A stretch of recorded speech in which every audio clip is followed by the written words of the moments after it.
Chai! Now wow, people wey suppose talk truth to power don't off mic. And if we talk, now 500,000 they go summer us, call them hate speech.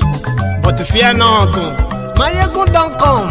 Him go torchlight every corner, nooks and cranny of all these bad people where they spoil our country.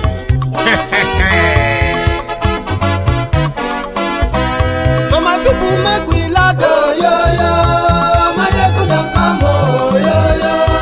My people make we shout, oh, yo, yo. Maiyegun don't come, oh, yo, yo. Maiyegun don't come, man of the masses, oh, yo, yo. Maiyegun don't come, oh, yo, yo. Maiyegun diary Politico, oh, yo, yo. Maiyegun don't come, oh, yo, yo. This one not the off in mind, oh, yo, yo. Maiyegun don't come, oh, yo, yo. Can in the touchlight every corner, oh, yo, yo. Maiyegun don't come, oh, yo, yo. Okay, some people be they holla say they want the power. Chai, them be promise us say we go get light and power. Nah. Them hustle so they can't get the power. But now they know they do anything with the power. Sure. Every day, dollar just they get the higher power over naira. See them talk say make we off mind, but thank God say Maiyegun don't come. So my people make you laugh, oh, yo, yo. Maiyegun don't come, oh, yo, yo. My people make we shout, oh, yo, yo. Maiyegun don't come, oh, yo, yo. Maiyegun don't come, man of the masses, oh, yo, yo. Maiyegun don't come, oh, yo, yo. Maiyegun diary Politico, oh, yo, yo. Maiyegun don't come, oh, yo, yo. This one not they off in mind, oh, yo, yo. Maiyegun don't come, oh, yo, yo. Person where they do evil, no one make person talk. Them say that Maiyegun, that man too they talk. He too they talk. Say Maiyegun diary, he they hot like pepper. But every day then they take money in bulk. Poor man picking, they the street they hawk. Still them talk say make we no talk. But thank God say Maiyegun don't come. So my people make you laugh, oh, yo, yo. Maiyegun don't come, oh, yo, yo. My people make you shout, oh, yo, yo. Maiyegun don't come, oh, yo, yo. Maiyegun don't come, man of the masses, oh, yo, yo. Maiyegun don't come, oh, yo, yo.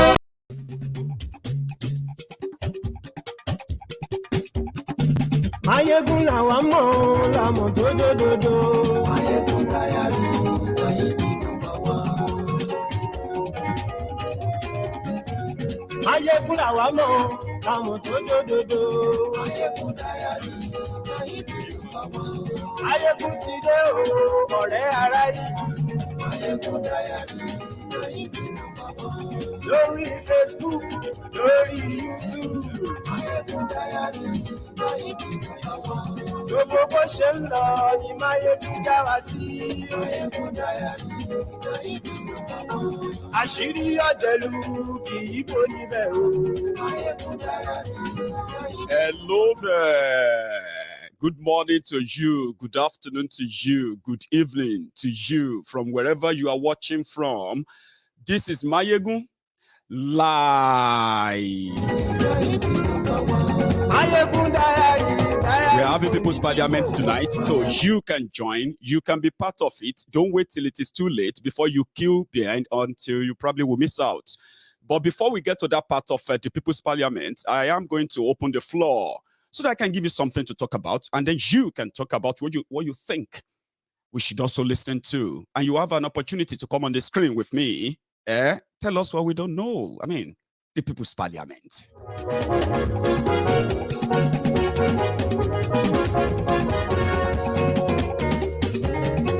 Ani esunraki. Maiyegun ti dé. Maiyegun ti dé. Ọ̀jẹ̀lú esunraki. Maiyegun ti dé. Ani esunraki. Maiyegun ti dé. Lórí Facebook. Maiyegun ti dé. Ani esunraki. Maiyegun ti dé. Lórí YouTube. Maiyegun ti dé. Ani esunraki. Maiyegun ti dé. Thank you. Share the broadcast. I mean, invite your friends. Invite your not so friendly friends and tell them that Maiyegun today, there's so much to talk about, and there is a lot. You'll be probably adding to it as well.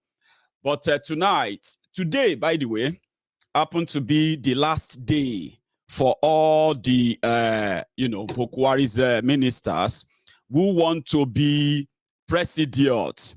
However, there's been some backtracking.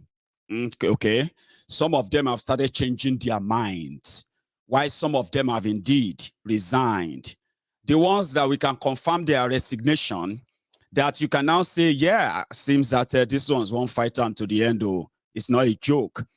The first person, the first person on this screen is Rufire Amaechi. He has tendered his resignation and is forging on with his presidential ambition in APC. So according to the fillers, they said that Bokwari told them that if they don't resign by Monday, today, it will have to take action for them. If they don't decide by then, it will decide for them. So that then takes us to that man, the number 3 from the right, Abubakar Malamu, the Attorney General of Nigeria, the man that shared over 200 exotic cars, expensive cars, to the party delegates in Kebbi to make him the governor of Kebbi. However, he has withdrawn his governorship. You know what? He is the ringleader of the cabals that are actually, doing all this mess inside the asshole rock. So he has abandoned his ambition. He's no longer resigning. I know that Ogbona Yaonu has also, Emeka Nwajuba, the education minister, the junior minister for education, has resigned. However, just a few days ago, Tinubu was in Kaduna, and for the 3rd time, it was in the same Kaduna that Tinubu gave them money, as usual, 50 million here, 50 million there. And among the places that they are expecting that Tinubu will have a chance in their APC, one of them is Kaduna. And it's quite ironical because it was the same guy in Kaduna that went to Lagos during the Ambo this time, you remember? And he told them, he said, I know how to defeat Godfathers. If you want to defeat Godfatherism, come on, I'll teach you how to do that. Referring to Tinubu. Shockingly, Tinubu believed that Rufire would be of kind of useful, possibly can give him a vice president. Unfortunately, right there, Rufire hosted Amaechi, I think it was yesterday. And right there, he told the gathering that, you know what, Amaechi is far better than this old weak man. We need somebody strong. We need somebody younger and all of that. And Kaduna will be for Amaechi. Now, not that we really do care, but it's just that it's going to help you to dot the line and cross the T's, as they say, when this whole thing finally goes down in the next 10 days. In the next 10 days, the drama will change. But before that, this is Rufire pledging their allegiance to Amaechi. Let me tell you my history with Dr. Amaechi. In 2011, we were about to hold the 60th National Convention, but we didn't have money to pay for it.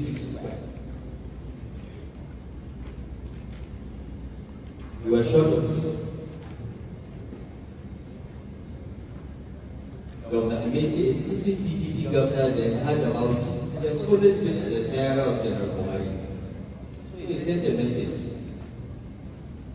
for us to send a delegation to explain to him and he had us to do it. And since then, I've been in contact with him on the orders of General Buhari himself. And when we started discussing with the G7, the 7 governors that wanted to defect from PDP to APC, I was holding nocturnal meetings with Governor Amaechi and Governor Nyako, Adamawa State, until we got right of them to move around. And that was the game changer. And for you to understand how difficult it is, imagine Governor Amaechi, Governor of University from South-South, as the incumbent President Jonathan made the sacrifice to move to our party. It was a game changer. This is part of the reason why President Buhari loves Minister Rotimi Amaechi till tomorrow.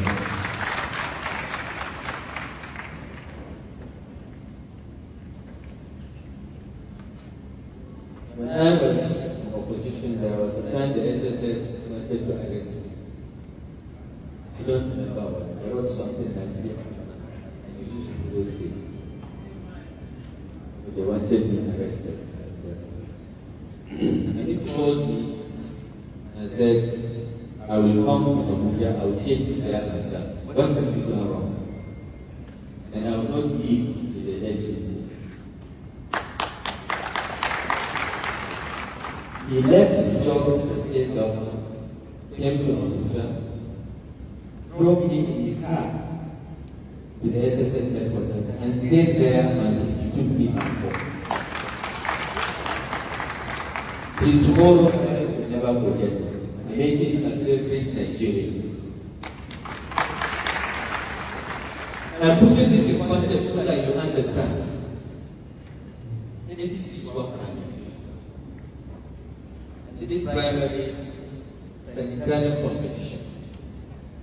We don't need to call each other names, but let us bring out the virtues and the good character of everyone. It is up to you as delegates to make the best choice for Nigeria.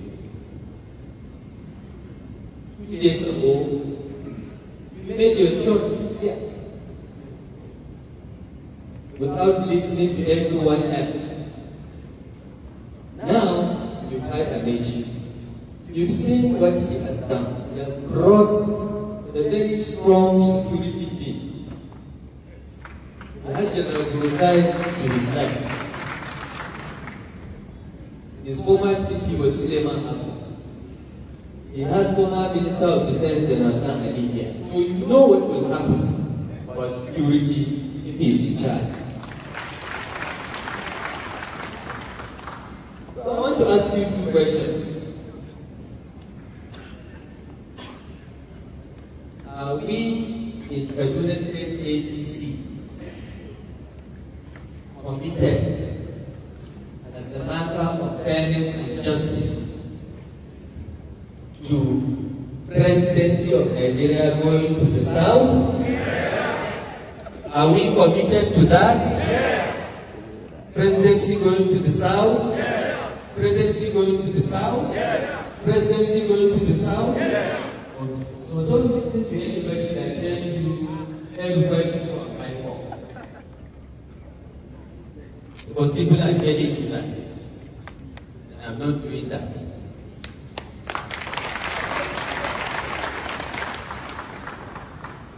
Now the second thing, you've seen Dr. Amaechi, you've heard his history, you've listened to his speech. What are you going to do? Who are you supporting now?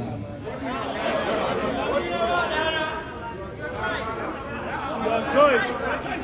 Choice, sir. You're supporting Amana. Your choice.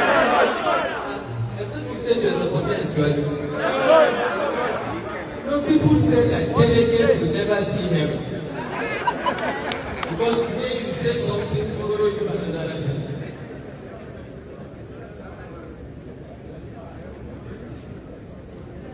You are the delegate. I have only one vote. You are the leaders of the party in Kaduna. Whatever you decide is what we will do. You have a huge budget on you. And you must choose what is best for Kaduna and Nigeria.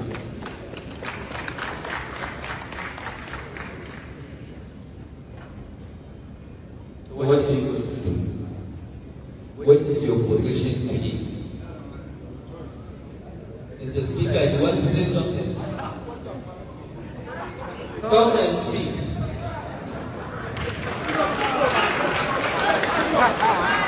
The Speaker Speaker of the State House of Assembly and one of the delegates will speak.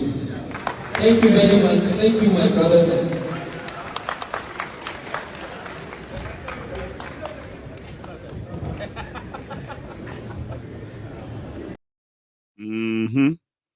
So the delegates have now said that anyway, that's on the side. Just the same way, right? That Ade Dancer, the dancing senator, you remember him? Well, he's back again. He's the PDP candidate in the coming Osun governorship election. He will be contesting with the incumbent, the Oletola. Oletola, who is the cousin to Tinubu, is going for the second term. Now, Ade Dancer is back from America, Maryland, I think, to help the people of Osun. And when it is time for him to tell them what he has for them, for example, Ade Dancer, what do you have for the Osun people? Something you ask any candidate, Abi. So, Ade Dancer, what do you have for the Osun people in this coming election if you become their governor? Listen. Ade in Osun, you are the one to decide. You should already ever pay, ever for ya. So by that, I want you to go one day.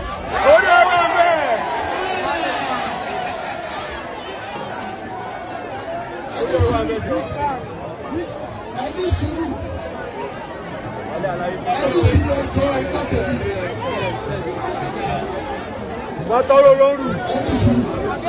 You are so tired. You are tired because.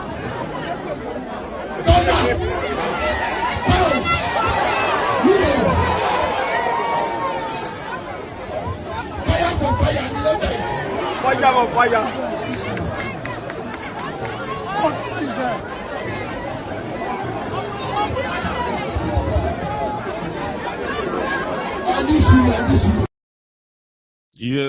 Ṣó ti yé yín ẹ̀yin ará Ọ̀ṣun? Owó ti wà ńlẹ̀. There is money. It is fire for fire this time around. And this is not Naira. Forget about Naira. We are talking about dollars, euros, pounds. Just make me your governor. That's it. And you are the ones to decide. Just same way as the kitchen is getting warmer and warmer and hotter and hotter. Even the person that is leading Tinubu's campaign in the north, I'm talking about Jibrin, himself don't jump ship in another new party called China NNPP, Abi, what have you? Omo, see Tinubu's campaign manager in the north. He don't jump. Na bar jam'iyyar APC na goma NNPP.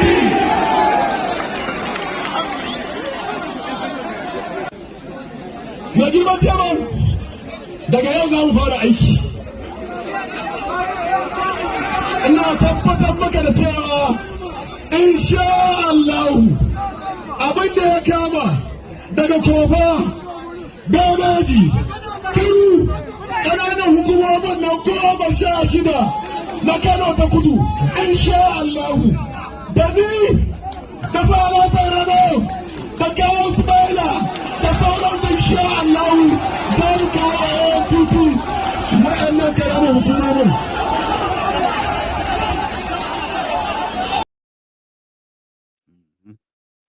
Just in the field of what is going on.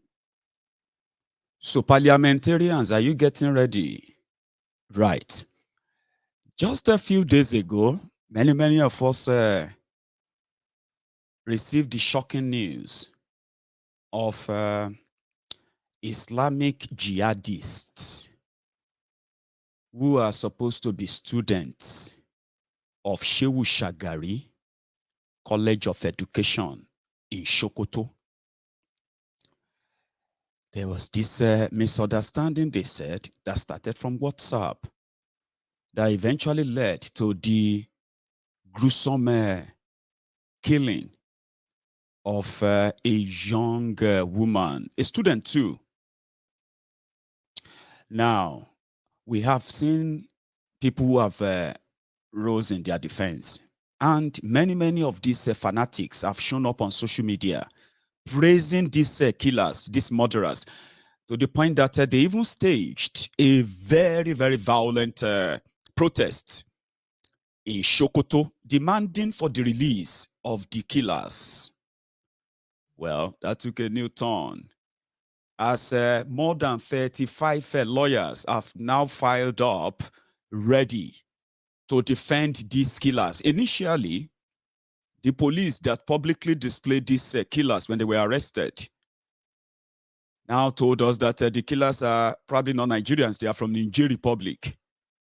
And they can't even find them. But that was quickly debunked, that indeed 2 people were arrested. 2 guys were arrested. And they were not even students of that place.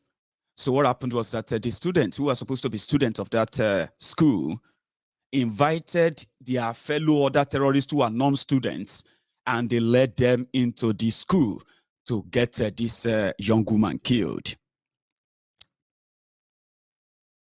So we now have lawyers who are ready to defend them because they believe that they've done nothing wrong. You have read a lot about that. Even the former vice president of Nigeria, who is also the former presidential candidate of PDP, and now he also wants to be the presidential candidate of PDP as well, that tweeted and posted something on social media condemning the acts. And you see these fanatics, they bombarded his pages, Twitter, Facebook, everywhere. And they made him realize that he will regret it again for coming after them, for trying to think that he can defend somebody they killed. So somehow, somebody managed to get Atiku to explain himself. So this is what this is what Atiku said, the reason why he deleted his tweets. So that's going to be part of what some of you are going to talk about tonight, because this is why some said, listen, if your religion, if an insult to your religion or your prophet will make you so mad that you actually manage to kill somebody, yeah, maybe you deserve your own country where you can actually do that unchallenged. So Atiku, the coward, against the force of these fanatics, explained himself here. No, every tweet has to get my approval. Unfortunately, this tweet, because I was traveling all over the country, did not have my approval. So I said it should be taken out, and that every tweet must have my express approval. I am not a person who is afraid to take stand on issues. You know the stand I took on Sharia. I was pelted, I was abused in the north, but then how long did the Sharia last? I told them they were having a political Sharia. And I was vilified. They threw stones at me. There is nothing they did not do. That did not make me change, my position as far as Sharia is concerned. But where is the Sharia today? So the only thing that went wrong with that tweet was that it was not authorized by me, period. Mm-hmm. So that's his defense for why he deleted his tweets. I mean, you are condemning an act. Why do you have to delete that? I mean, if you have been stoned, you have been pelted, you have been this or that before by this crop of, But there's a lot at stake. Election is coming, and Bokwari is not contesting. So maybe he can just pretend to be somebody that he is not, in order to keep his regular voters in the South. And at the same time, maybe manage to be friends with the fanatics and the rest of them. And at the same, you know what I mean? Trying to be clever by half, but got caught in the process. And people now said, oh, that this actually exposed him now. We get to know who he is. So by and large, in the long run, right? It simply means that you are like funked, to put it that way. Whichever way you run to, these guys are going to finish you. Well, if you don't understand what that means, maybe in the words of this police officer, it will mean something better to you, different than, 3,000 as a target. I'm dying in Yobe here. Look at how how they burn our things. Look at how many people have died. Nigeria, look into our problem. Nigeria, look into our problem. We are dying. No helper. What are we serving this country for? Why? Nothing. Hungry servicemen. God is there. Thank you. Do you understand? Just like I told you yesterday during the Sunday sermon, I said when Nigerians will defend the rigged system, the system that makes a police officer to shed tears because he is suffering and he has to take out that frustration on you, the civilians. So it is a system like a domino effect, is collapsing from the top and is going to crumble to the bottom. So when Nigerians protected the same system, when you tell them that, why don't you just let's have a conversation in a way that we can break this hegemony down completely and help the people, save them, give them meaning of life, enough to say, manage your affair according to your own strength, so to say. But you see, small thing, they say, God is there, Sha. God will help us. God will do this or that, which makes, to me, it just makes a mockery of a God. Do you get that? But again, typical Nigerians, who will not be able to pay attention to what went wrong. Why are we where we are now, right? They just take everything to God, which is all right to them, but it never really solves anything, does it? Ask these women.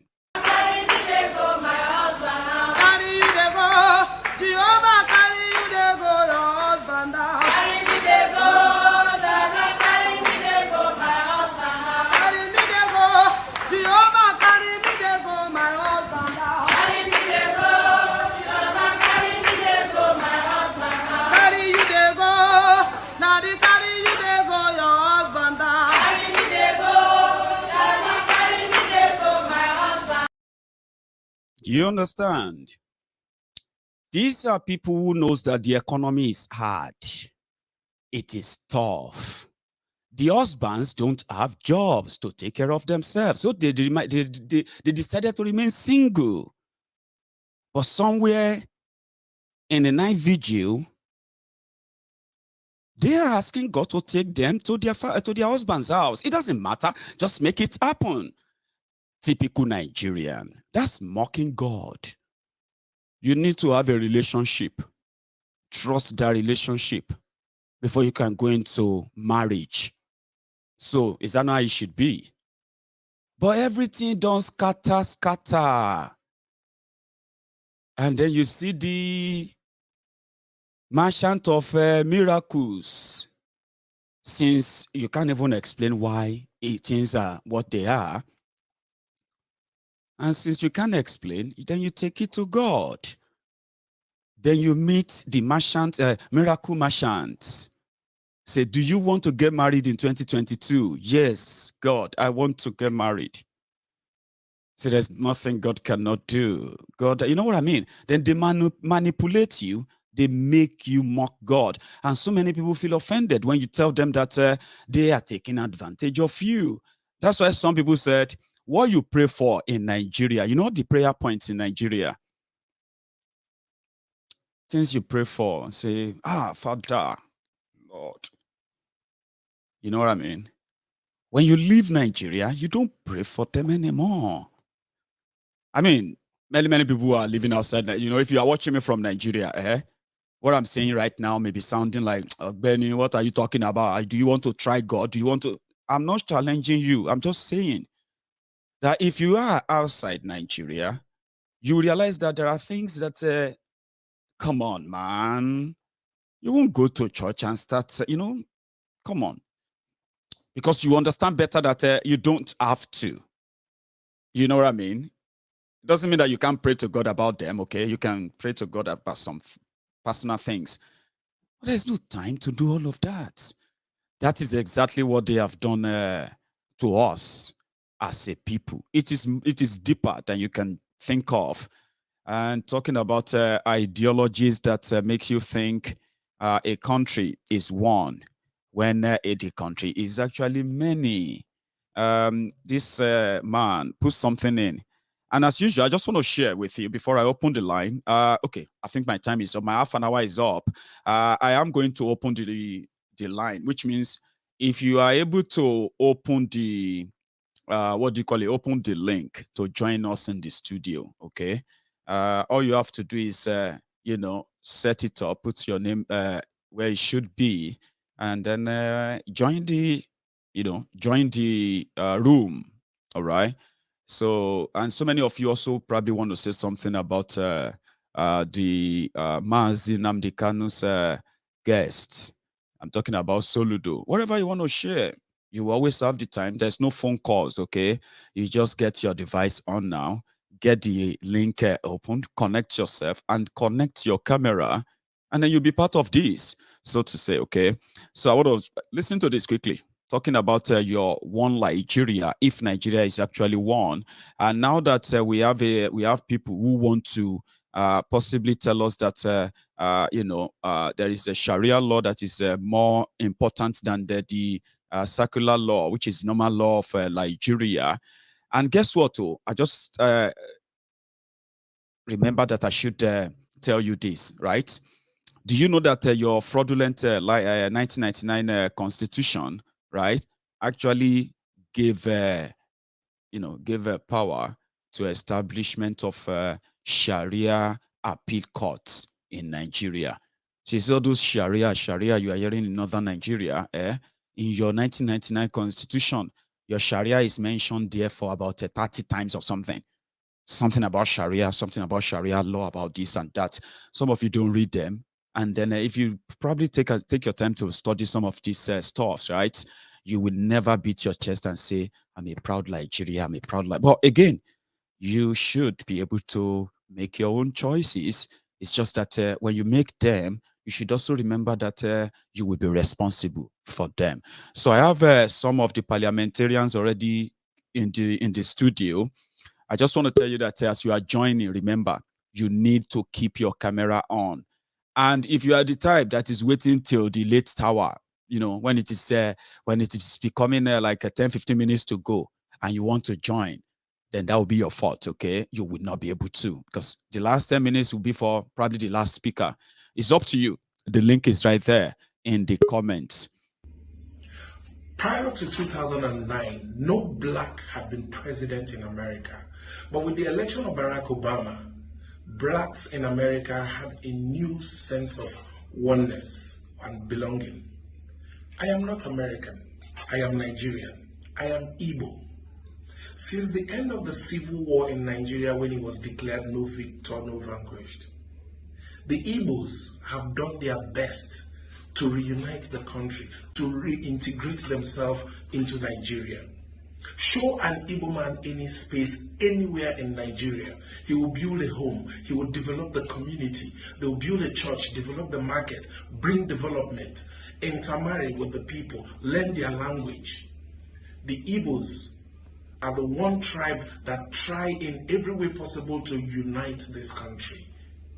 But why haven't they been given the chance to produce a president? Why not Igbo?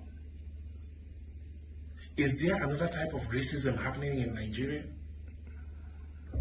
I thought our anthem says, though tribe or tongue may differ, in brotherhood we stand. Where is the brotherhood? If a man of South or woman of Southeast extraction cannot be president in Nigeria, let there be fairness. Let there be equity. Let there be justice. That is all the Igbos are asking for. This is 2022. As we prepare for elections in 2023, an Igbo person deserves a chance. A man from the Southeast deserves an opportunity. If we must show that truly we are one Nigeria. I love this country. I'm Igbo. Nigeria president now photo. Everybody go snap photo with that. Say our president snap photo with the Bishop of Archbishop of Canterbury. Hey, snap photo with the Rogers. Hey, snap photo with this one. Now president now photo on a vote. Your president is now a picture. Photo. Not be juju be that. Not be when our fathers die for each other and we they care for them, keep them for house, they pour libation. You lose na prayer and say, Moko Buhari boy, you lose Buhari prete. Oro that? Do no ruler. Chitombo arebofu. That's sorry. Yeah. And for those who are probably, still thinking if they have a way out of the current logjam called Nigeria, you see so many of us who knows where this is going to end. Part of what I'm actually, where I left out is also the part where somebody kept messaging me. Hello, Maiyegun. Shebi, you said that Jonathan is going to decamp. Shebi, you said that. I was like, that's your problem. The rumor of Jonathan decamping to APC didn't start from Maiyegun. It wasn't Maiyegun who decided to go and buy 100 million naira form for Goodluck Ebele Jonathan. It wasn't Maiyegun that took Goodluck Ebele Jonathan to go and see Adamu, the APC chairman. And it wasn't Maiyegun who also what? Who also said that Goodluck Ebele Jonathan has registered there with them in Bayelsa as APC chairman. I brought all of this to you to let you know, among other things I always bring back to you, that if you have anything that is left in you, that is making you still probably get attached to Nigeria, if you have anything left in your heart that you probably hold dear, somehow hidden, that you are still pretending about, it is about time they are about to shatter them. And if you are smart enough, you will what? You will prevent yourself from experiencing this kind of a shock like Goodluck Ebele Jonathan joining APC. You saw that out there. So this young man or woman, I don't even know, kept messaging me. And I said that, yeah, I know he's in Senegal, he's in Dakar. I just want you to know that it's not true. I said, okay, why are you talking to me? Do I have to prove anything to you than what you have out there? Then on yesterday or so, this young man now messaged me again. I was like, Shebi, you said that they said Jonathan was going to return to Nigeria this weekend. I was like, what the hell? Like, are you that obsessed that you managed to get my personal number? And the only thing you want to actually have to engage with me is you want to prove me right or wrong if Ebele Jonathan is in APC or not. And I'm like, okay, what's the point? Do you want me to prove anything to you at all? You want me to? Okay. Then the next thing was like, I just want you to know that it's not decamping. I was like, okay.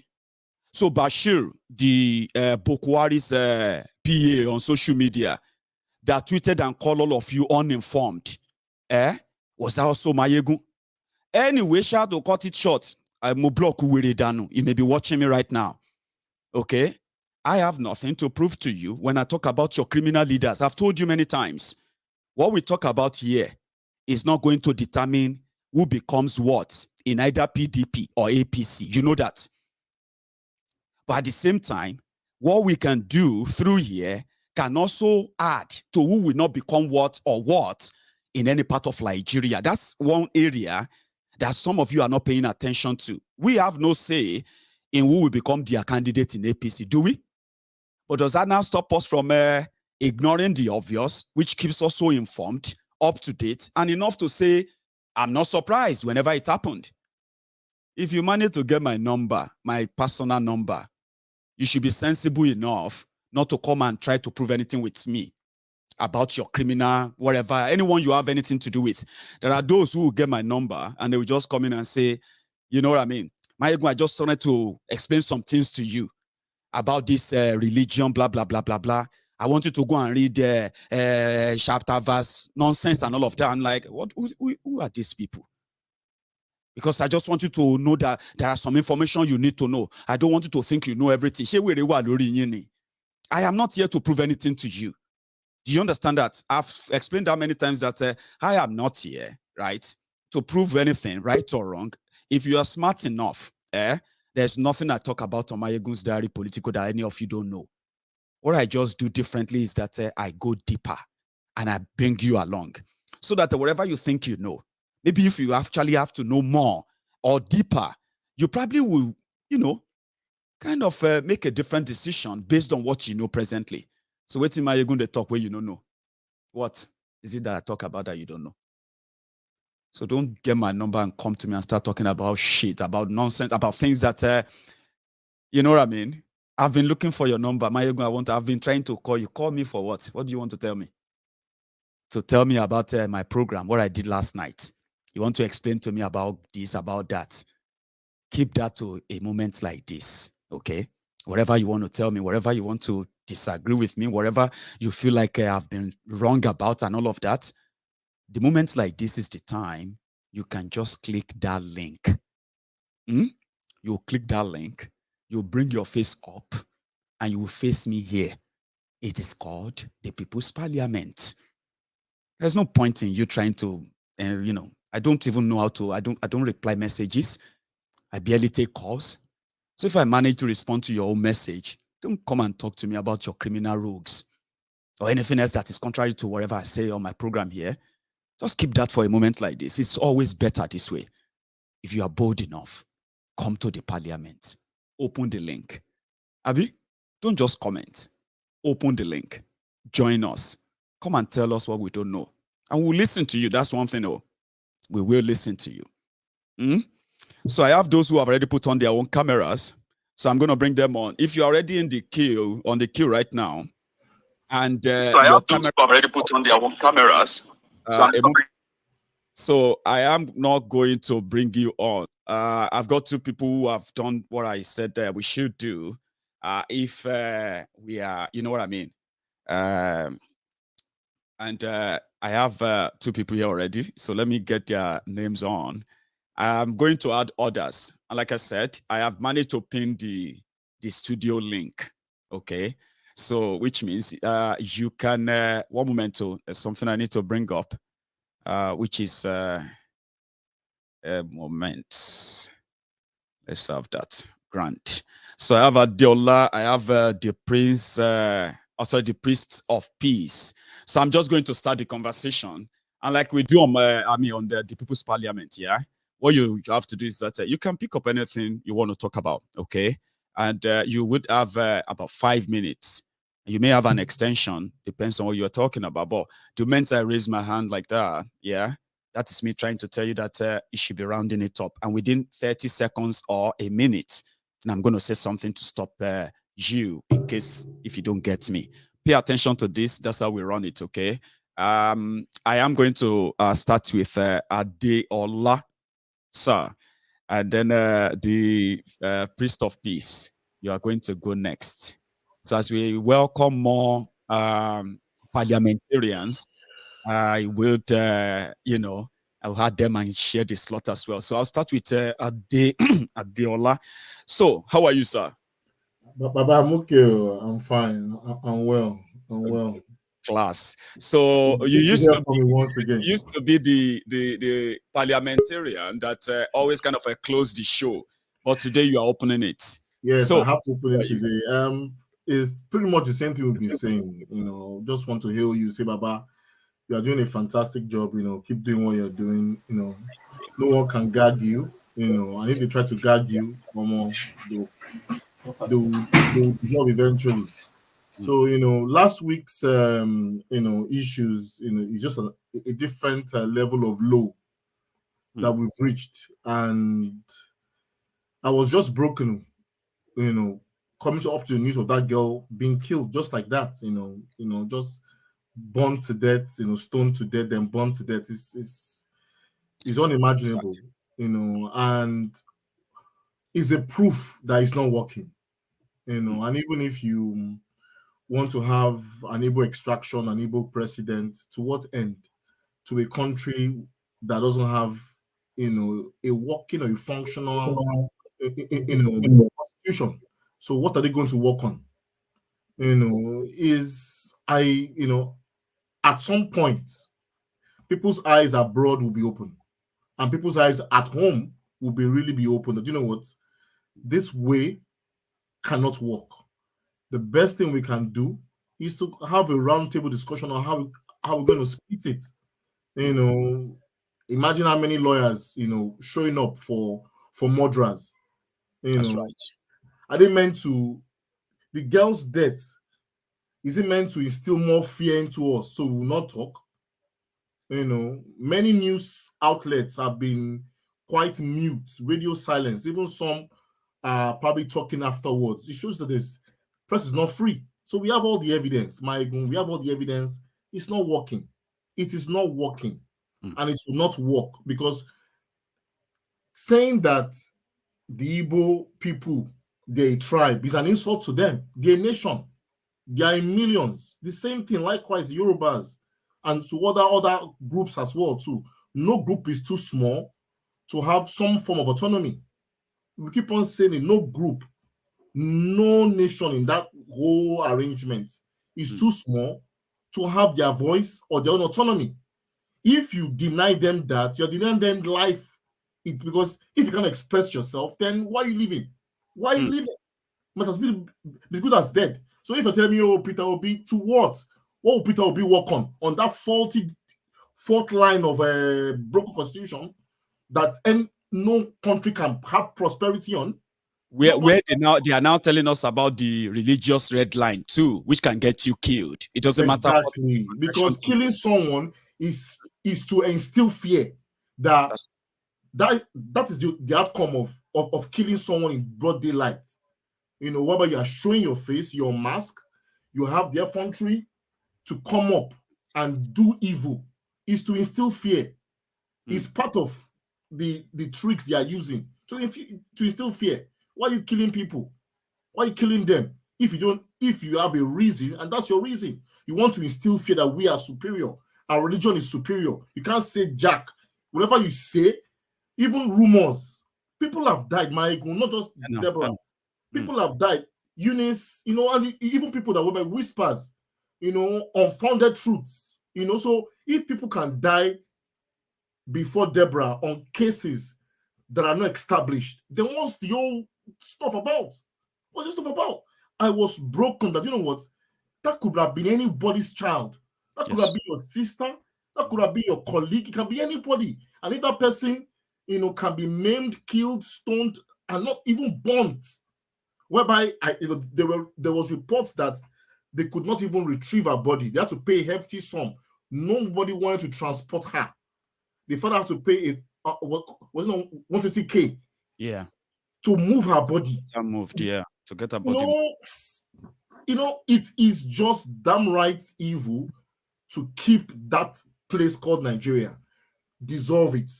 Let's have, it doesn't have to be brutal. There's no bloodshed. But it's not working. But we have already seen the light.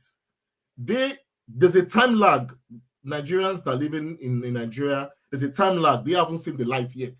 So maybe at some point, maybe it's poverty or increased social disharmony or decreased prosperity that's going to remove the veil, because the veil at some point will be removed. You cannot sustain such system. You can't keep on telling people lies. You can't keep on promising us water, whatever. At some point, it comes to grinding halt as well. So at some point, it comes to grinding halt. See people buying forms, you know, people buying forms in absentia, saying, no, APC and PDP, they could move. They're the same party. Let's forget, say we get APC and PDP. They move, they're very fluid. You don't even know where they are. You don't even know where APC is. Baba, tomorrow you're APC, tomorrow you're PDP. We don't even know where you are. We don't even know where you are. It's confusing. It is confusing. So, Adeola, thank you very much, sir. Again, I am going to go to the priest of peace. You've made your peace tonight, and we appreciate that, sir. You have a good one. Yeah. Thank you very much. So I'm going to go to Prince of Peace. How are you, sir? Hang on. Where are you? Okay, hang on. Let me see if I can unmute you first. Okay. Can you hear me? Yes, I can hear you. Now I can hear you too, please. How are you? Yeah, I'm all right. Thank God. No complaints around here, but unfortunately, we have been hearing a lot of complaints back home. You see, it's unfortunate that when we see these kind of things going on, if you begin to wonder if there are sensible people, if there are responsible human beings, that are in the corridors of power in Nigeria. And when you look at them, you discover there is none. No, not one, not single one of them. Because if these people have our interest, Nigeria would have been one among the equals in the nation, in the Committee of Nations. It would have been. It is so sad. It is so sad that religion has done a lot of damage. Even myself, I am a priest, but it is unfortunate. It's unfortunate that religion. See, let me tell you something, people. Yes. The government, the politicians, they will insult our sensibilities in Nigeria. They will even shift people to kill for their own purpose. And now what the religion authorities will do is to come and tell us that God will protect us. It is not true. It's not like that. It is not like that. Until we come to that point that it is not like that, then we will begin to be like 50% closer to our freedom. That is true. 50% closer to our freedom. It is unthinkable that Wahhabism and Takia will be used on us. For how long? For how long? For how long? How long will this last? It's annoying that our people back home don't even, it looks like they don't even understand what is going on. When I talk with some people back home, they will be like, it's Nigeria now, what can we do? All of them want to run away from Nigeria. All of them, a lot of, like 90% of people that I talk with back home, they want to leave Nigeria. So you leave Nigeria to who? Where they here, we won't go back. Because here is still not easy for us. Here is not our home. We want a place where we can take responsibility of our political life, economic life, and survive. We have to fight this fight. I tell somebody, say, look, our children will not be able to fight this fight if we lose it. Look at it now. It's the Maiyegun generation. They cannot fight this fight, though. If we are not able to bridge this gap now, we have lost it completely. But I pray always, like, look, all the ethnic nationalities, it is time to rise up. When people say, let's pray for Nigeria, I will switch off. I will switch everything that is in me. I cannot pray. Who is Nigeria? Who is a Nigeria? What is Nigeria? This one, we are all seeing, and they are justifying it. No, my brother, it is not. It is not human. It is not human at all. And it is time for us to say, enough is enough. Enough is enough. All this kindness, all this blood sharing, it is rising up. And when it rises up, when it is time for it to, the chain reaction to begin to happen, none of them will have no place to hide. Even those Wahhabism, those their imams and everything, they will have no place to hide. But all we are saying, let every ethnic nationality come to the table of brotherhood and say, how do we want to live in this country? God bless you. They are talking about Kitobi. Good, nice man. He did good in Anambra. Anambra is not Nigeria, in quote. If nobody can make it work in Nigeria, as far as that entity, that thing that that bind us together, that constitution, as far as it is still workable, it is. As long as he will fail. He will fail 101%. So the only purpose, sorry, my brother, let me round up. The only way is to sit down at the table of brotherhood. And that is one thing you are doing that I like. You are sensitizing your people. Nnamdi Kanu has sensitized the Igbos. Unfortunately, the only person that has talked about sensitizing the middle belt. They killed him. I said something on your platform last time. Yeah. I was talking with him. In fact, I was almost meeting him while I was back home. And 2 days after the man died. Obadiah, my love here. He was planning something. He was planning for a huge middle belt seat, that is shutting down of middle belt for 1 week. All the Christians in middle belt, because they have suffered too much. It is time for every ethnic nationality to do what? To come together at the table of brotherhood and say, how do we want to live together if we really want to live as Nigerians? There should be some terms and conditions. There should be some respect that we can cross. Just like these people are telling us that there is a religion red line that we can't cross. So what about us? What about others who are still there and we want to come to the country? It doesn't work that way. It doesn't work that way. It does not work that way. So thank you so much for your time. We'll keep praying for all ethnicities. That is my point of prayer. All of them should open their mind. That God will open their mind to have the courage to say enough, enough, and stop listening to these politicians. They are all, I don't want to call them names, but they have failed us. Thank you so much, and God bless. Good one, sir. Yeah, keep watching. So now we have to share our slots again, because the first two were those, I managed to share slots with. So now I'm going to do it this way. Sir Anthony, Unwa Mara, you are going to go first, and then I'm going to go to Jude. After Jude, I'm going to go to Educator Freak. My man. Then after that, I'm going to go to Davis Ogbodu, sir. So you see how we're sharing it, yeah? The moment our Educator Africa is talking, you know you are next. And to you, sir, Educator Africa, as usual, the moment Sir Jude is talking, you know you are next afterward. And then just as I go back to Sir Anthony, sir, over to you. I will mute you. Oh, you've done that already. Go for it, sir. Good afternoon from here in the US. My name is... Good afternoon, sir. First and foremost, when I saw General, taking people in, and I've been desiring to very, very much. You blush, even if you blush, there's no problem. But anything is one problem we have as Black people in the Shoji, we are evil. We'll find it difficult to appreciate our own.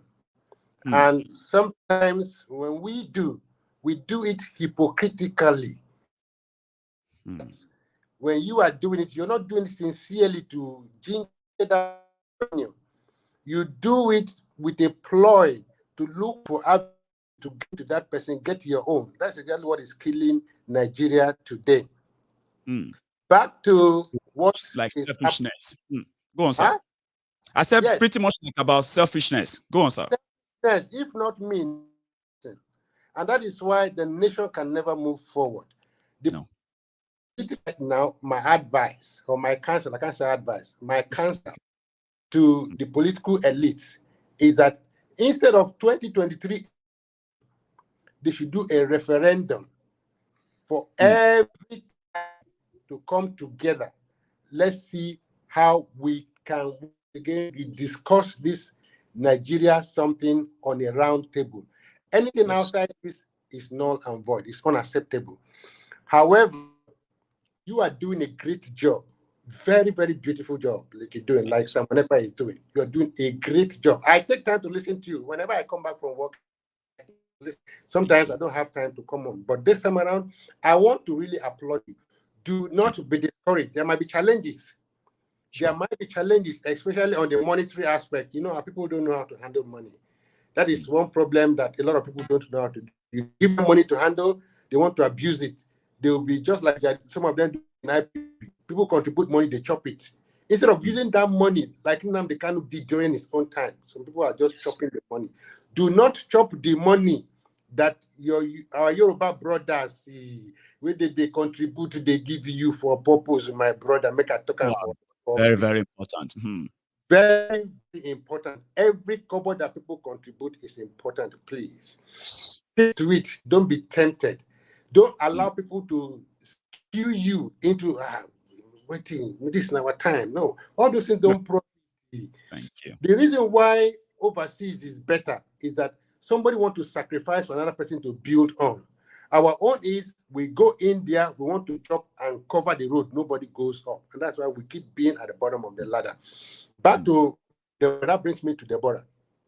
Do you know that lady? I even had a video where another lady was beaten. That is a female hostel. That's a female hostel. Men now went into female hostel to drag these ladies out. There was another lady that was dragged out too from that same hostel. Now the issue is, if you talk of enlightenment, even the Islamic scholars, they can't even interpret their own Quran very well. They can't. Some of them are saying that blasphemy is not death is not a penalty for it. Then where did Nigerians get their own? I've watched so many Islamic scholars from foreign countries talk about that blasphemy does not warrant you taking the laws into your hand to stone somebody to death. Where did Nigerian Muslims get their own to go to carry a lady? I wept. I'm telling you, I'm so passionate. Sometimes when I see some of these things, it makes me cry. You know, stoning the girl, you know. Yes? Please go on. Yeah, go on, sir. We're having trouble with the connection, but we are managing it so far. Go on, sir. Oh, on my own end, for my own end? Yeah, somehow. It's kind of crackling and all that, but please go on. I can hear you loud and clear now. So, you know, when I saw that incident, now this is where it becomes so funny. This happened in a school, an institution. These are the people you call leaders of tomorrow. That's right. These are people who were looking up to become the Minister of Education. These are the people who are looking up to become Minister of Justice, Attorney General, or whatever you call them. These are the people who will become finance ministers in the same school where you are to get knowledge that will help you absorb, that will help you embrace other values of other people, the diversity of other people. It's an institution, but rather you decided on your own to take the laws into your hand, to go to somebody. There was no proof. The only challenge or issue you see in what the person said is that this forum is not meant for religious activity. This forum is meant to educate, to inform people, classmates. You don't use it for religious activities. That was all. He said it's blasphemy. And it's unfortunate that even our news media, the so-called channel, the so-called Arise, all these people, they don't take their time to get out facts. Probably, I don't know whether they're brown envelope journalists anyway. They don't take out their time to get to the details of all these things so that they disseminate good information. Nigeria is lacking in this area. Anything you see on Nigerian news media is deceit. Believe you me, it's deceit. I can concretely tell you that. They don't give accurate information. They give false narrative in everything. So, my brother, in a nutshell, let me give other people a chance. Keep doing what you are doing. But before I round up, I want to encourage you, if it's possible for you to link up with Simon Ekpa, if it's possible, so that we can build a formidable front. Deborah's death is a slap. It's like a joke now. It's that started in Benue. Killing started in Benue. So it was a joke. This thing they did to Deborah, they will carry it up further down to the south, and nothing will happen if nothing is done now. I rest my case. God bless you. And thanks for that as well. Yeah, it's a pleasure having you tonight and afternoon over there. So I'm gonna go to our next parliamentarian, and that would be Sir Jude. Sir, is that up to, is that you? You can unmute if you can. I'll do. Okay, do it. Okay, yeah. I did already. How are you, sir? Hello, my fellow brethren in the Temple of Truth. Hello, sir. How are you? We are very good. It's good to see you. I know you can. I know, Mike. You can put a face to the name Jude now. Finally, exactly. Sorry, I have not been able to groom this morning. Anyway, actually, I don't even know where to start. My heart bleeds every time I see and hear what is going on in Nigeria. I don't even call it our country anymore. In Nigeria, it's very painful. It's so sad. Every day we see, it's like the situation in Nigeria has come up to the level that every other tribe or nationality in that country, except these Fulanis and the politicians, have that sense of feeling totally conquered, that they can't do anything. Every day they keep slapping us. These people keep slapping us on our face. The Fulanis, the Hausa Fulani, the Fulanis, they keep slapping us on our face because their brothers and sisters, they are occupying all the positions in Nigeria, all the major positions in Nigeria. They feel we can't do nothing to them. And in fact, the painful aspect is the impunity with which they do all this. And they feel that nobody can talk to them, nobody can do them anything. And as a matter of fact, it is so. It is so. Let's call a spade a spade. The people they say they have arrested for killing this innocent girl, trust me now, nothing is going to happen to them. The so-called arrest they are telling us is just for the world to feel that, oh, they are doing something. Trust me, nothing is going to happen to them. Every day they keep slapping us on our face because of our own politicians who have refused to protect our interests, who have refused to do anything but to only go there in Abuja, collect money, and protect their own self-interest. All these things have been going on and on. It's just that this one the killing of this girl should still serve as an eye-opener to the Westerners, to the Yorubas, the Igbos, and other ethnic nationalities. Otherwise, it's been going on. A few years ago, they closed all the border, right? Yeah. Except and opened the one in the north. Did anybody? And the southern politician never even kick. They never did anything. It just passed, and that passed like that. That is even the time I was even expecting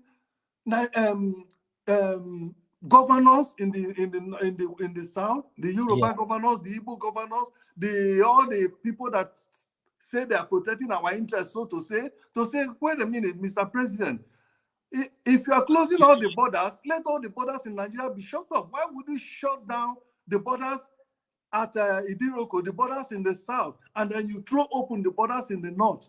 And that is where all this, during that period, was when most of these, terrorists, mercenaries, we are coming in, trooping in. Unchecked. Trooping in unchecked. They tell us during the pandemic, no movement, but you see Dangote trailer carrying all these mercenaries all over, scattering them, taking them to the west. God will bless your memory, Sir Jude. Go on. Carrying them all over. And I keep saying this, I say, Jesus, what is going on? Why have our politicians kept quiet?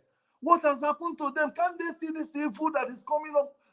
These people have been scattered all over our forests, all over every cities, every villages. That was the time all these people are scattered.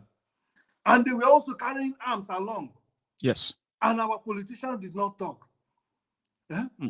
You go to the south, to the north, they will be destroyed. I don't drink beer.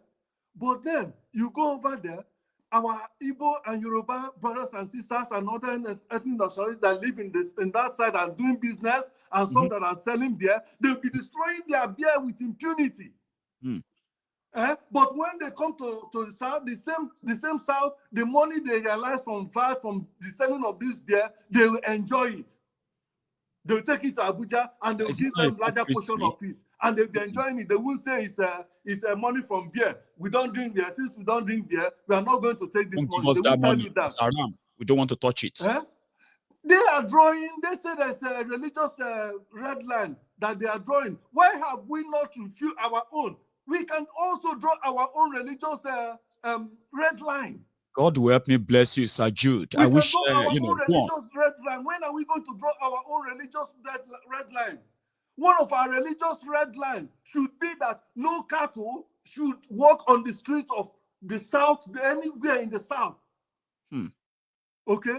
So you know one of the things people say, sir, one of the things people say, they said, if it is right for them, why would it be right why is it wrong for us? Why is it wrong for us? And then, by the way, according to Chino Achebe, He said, when a man comes into my house, I can't remember the exact quotation now, and defecate on the floor, what do I do? Do I leave him? No. He said, I will take a stick and break his head. He said, for that is what a man does. These people, these Fulanis are not even Nigerians. Let them go and read our history. These people were not, they are not indigenous people of Nigeria.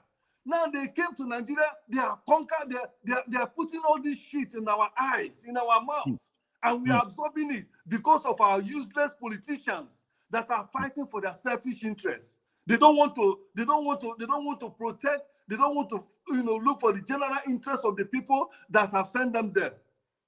In fact, those are even our major problem. Those are our major problem. Because it is the rat that is in the house that goes outside to tell the one outside that there is food in the house. Without our politicians, these idiots cannot be doing these things to us. My get away with them. How can I feel in my country and I'm the one bringing the resources on which the country is standing, and I'm feeling so conquered and enslaved, powerless, and powerless? And people say it's okay. It's not okay. Our people should wake up. This thing should serve as an eye-opener. Article came out. 1 minute, please. I'll soon run. Article came out and made a statement. People should listen to this. Made a statement because he found out that, his political thing is at stake. Yes. Because of the statement, the counter statement that was made from people in the north, he went and retracted. Now that should be a good lesson to our people, that all these politicians, none of them have the interests of Nigerians in their heart. Because if somebody like Atiku cannot stand on his words and condemn what is outrightly right and wrong, then how can such a person be entrusted with leadership of a country of over 200 million? Somebody who cannot stand on what he believes is right. Such a person is not fit to live, to be a leader. And it's not only him. Many of all these psychophans that are parading as leaders in Nigeria, all of them are like that. So whenever they make statement, trust me, that statement is not made to empathize with the bereaved or anything. They are making it for their political convenience. Just for the photo op. Sir Jude, that is it. Thank you so much. Anyway, thank you, my brother. Thank you, everybody. You know what people told me? You know what people said? You know what people told me? They said, Maiyegun, we need to be having the People's Parliament at least once a week. And I said, that's true, but we can have more of Mr. Sir Jude. But again, sir, you are a star. Thank you. Thank you, my brothers. Thank you. I appreciate your effort. God bless you. Yes, sir. So I'm now going to go to Educator Freak. Then I'm going to go to Davis. Then Our Lady Ma, I will come back to you. Yes, the first lot. Or would you guys love to be gentlemen? I don't like doing this, but maybe I do this all the time. Let the ladies go first. Let the lady go first. Just be gentlemen. I mean, let the ladies go first. In fact, the lady has unmuted herself and ready to go even before we got the permission. So, guys have nodded yes, ma. How are you, ma? Sorry, I will do that. Don't worry. I will mute you. Hello, okay. Hello, good evening. Hi, everyone. And thanks, guys, for letting me have the slots for now. Thank you so very much. Maiyegun, there's no time for long thing anymore. I mean, even the blind and the deaf can see that it's gone. It can't work anymore. I mean, with what happened last Thursday, it's a huge sign for us to know that we can't work together anymore. I mean, nobody on this earth deserves to go in that manner. No. I mean, what could she have said? And she never even said anything insulting to anyone or the prophets. But look at the treatment that they melted on that poor child. Only God knows what our parents will be going through now. I mean, this is so sad. And they even had the audacity to put it on social media. They did. What are they telling us? That this thing is coming down to us. We are thinking it's only happening in the north. Maiyegun, this thing is going to come down to us. Because I think a few days ago, they said it happened somewhere in Lekki as well. Over 100 naira. An Okada man killed a guy. A family man. 100 naira. Maiyegun, 100 naira. Got that guy killed. That means it's in the south already. It's here already. Listen, I know this wasn't what we all hoped for. We wish the country could have worked. We wish we could have integrated and be one, which would have been an added advantage to us all. But as you can see, we are not the same people. And there's no need in us forcing each other to be one anymore. And you see all these our politicians that are trying to push us to see be one. I think it is high time we start deleting them themselves. We need to start giving them the kind of training that they gave that poor child, for them to know how it feels like, because they are all parents, but everybody is turning a blind. Nobody is even saying anything. No one, the ones that are coming out, they're trying to be politically correct. I mean, who can justify what happened to that child? Who can? I mean, no parent will not feel it to their stomach. This wasn't something that they said, did you hear what happened? We saw it live and direct. She was even running for her life. They couldn't even take pictures and say, okay, it's enough, let's leave her and let her go. Over what? Stop putting stuff on our school WhatsApp. This is meant to be educational something. And she got killed for it, so nobody can say anything. Everybody started doing choo. Even some of the imams down south were justifying this evil as well. Sadly so, ma. It's so sad, Maiyegun. You know that there's this clip I actually thought I was going to share with everyone tonight, ma. That clip is from a Yoruba lady, yeah? And she was talking about the killing. And she was saying it in Yoruba, ma, that nobody should insult our prophet, stuff like that. If you insult our prophet, what will happen is that we'll kill you. I wish I had that. Yeah, I would have shared that with you, but it's already with us in the South. This mentality is also crippling in a little by little. And people like my Lord, and every other person who is watching, who knows that this is so alien, strange to us, should never encourage such, ever. We shouldn't allow this in South, because we all grew up together in South. We grew up. It was when I got to Europe that I got to know that we were different people in Yoruba land. Both the Christians, the Muslims, the traditionalists, we all lived as one. We have every one of us in every family. Yes. It was when I got to started knowing that Yoruba Christian or Yoruba man, I was like, I never grew up with all this. But then now they've shown it to us that we are different. That is quite all right. That's what makes us humans unique, because we will be different human beings. Yes. We can actually be good neighbors, but we should not be forced to be together. We cannot be. It can't be. It can't. No. I mean, these people that are even killing somebody over, this guy has been there for God knows how many years now. Thousands of years ago. I mean, things have changed. Things that used to happen in those days are not happening anymore. Everything has changed in the whole world. Why can't they just change their mentality, for crying out loud? When it is time for them to attack their politicians, they don't do that. But when it is time for them to fight for a prophet, you see them like vampires. These guys are bloodsuckers, Maiyegun. We are not one. We are not one, and it's not quarreling really. We can actually go peacefully without any wahala. But it seems as if they are ready to lynch anybody. And I think us downside that our ears are wide open now. We should be working with 4 ears, both front and back, and be battle ready. Yes. Because we will never ever allow them to overrun us in our own land. They can't. It won't happen. This happened on Thursday, and another one happened a few days later, over 100 naira. Maiyegun, it is well. Thank you, ma. But enough is enough. Yoruba nation, this very year, by the special grace of God Almighty, it is this very year. We are not having it anymore. It's enough. In fact, this now gives us enough evidence that it is time for everybody to go their own separate ways. Let's kiss each other goodbye and go in peace. You know where you are. That's so just it, Maiyegun. Thank you so very much. Can you hear me? And thanks, guys. Oh shit! Can you hear me? Can you still hear me? By the way, yeah, I can hear you now. I said thank you so very much, and thanks, guys, for allowing me to go first now. Thank you. Good night. Yes, ma'am. Bye bye. So where she was so right is that the moment that happened, many people are beginning to say, "Oh, why are we still together?" Like people who are pretty much not, in tune with the idea of let's break up. So people are beginning to say that now, like, this thing doesn't make any sense. No wonder it's not working. This, it is true that incident like this will continue to convince you, even if you don't believe that Nigeria will break. The incident like this will continue to happen, and you will continue to inch towards that side and say, when are you going to say enough? I'm going to go back to the educator freak, sir. Here you Hello, go. Maiyegun. Can you hear me? Loud and clear. All right. Good evening, and good evening, everyone. Good evening, sir. Maiyegun, well done as usual. Well done. Keep doing what you know how to do best. Thanks, sir. And I would like to say this. It's something I always say. When I watched this video of the lady, it's really painful.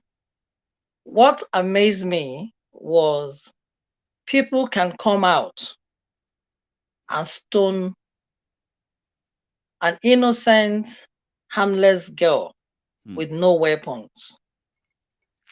Now, but Boko Haram or kidnappers, they've been coming to take their mothers, take their child, take their women, and they have not ran after them the way they did to that lady. It's so amazing and annoying.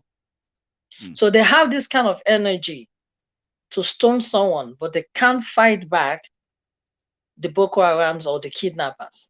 So they can negotiate with their own kidnappers and they can kill an innocent girl. You know what That's they said? one. You know what they said? They said the reason why they can't fight them is because the Boko Haram is doing exactly what they would do if they have the opportunity of carrying the guns. So before they carry guns, they can stone. That's why they will never fight Boko Haram. In fact, you are not meant to fight Boko Haram if you are a true Muslim. Can you believe that? By their religion, right? Yeah. You now, are not meant to fight them. In a school setting, in a school setting, I know about Sharia law and all of that. In any legal system, if that girl do not belong to that group of people, like a Muslim, I don't think Sharia law should even kick against her. And even if he's going to kick against her, there should be a process. So if a school can behave like that, I wonder what the illiterate will do on the street. It's so annoying that this kind of things can happen in a school setting where we believe that they should have learned the principles of law and the principles of dealing with issues. And these are the kind of people like Mr. Anthony said, these are the kind of people who will be sitting in helms of affair to run the country. It's pathetic. Now, that's not number one for that issue. Number two, we are talking about election. And this election thing is becoming very scary when we merge it up with religion. In my own platform, I always talk about keeping culture.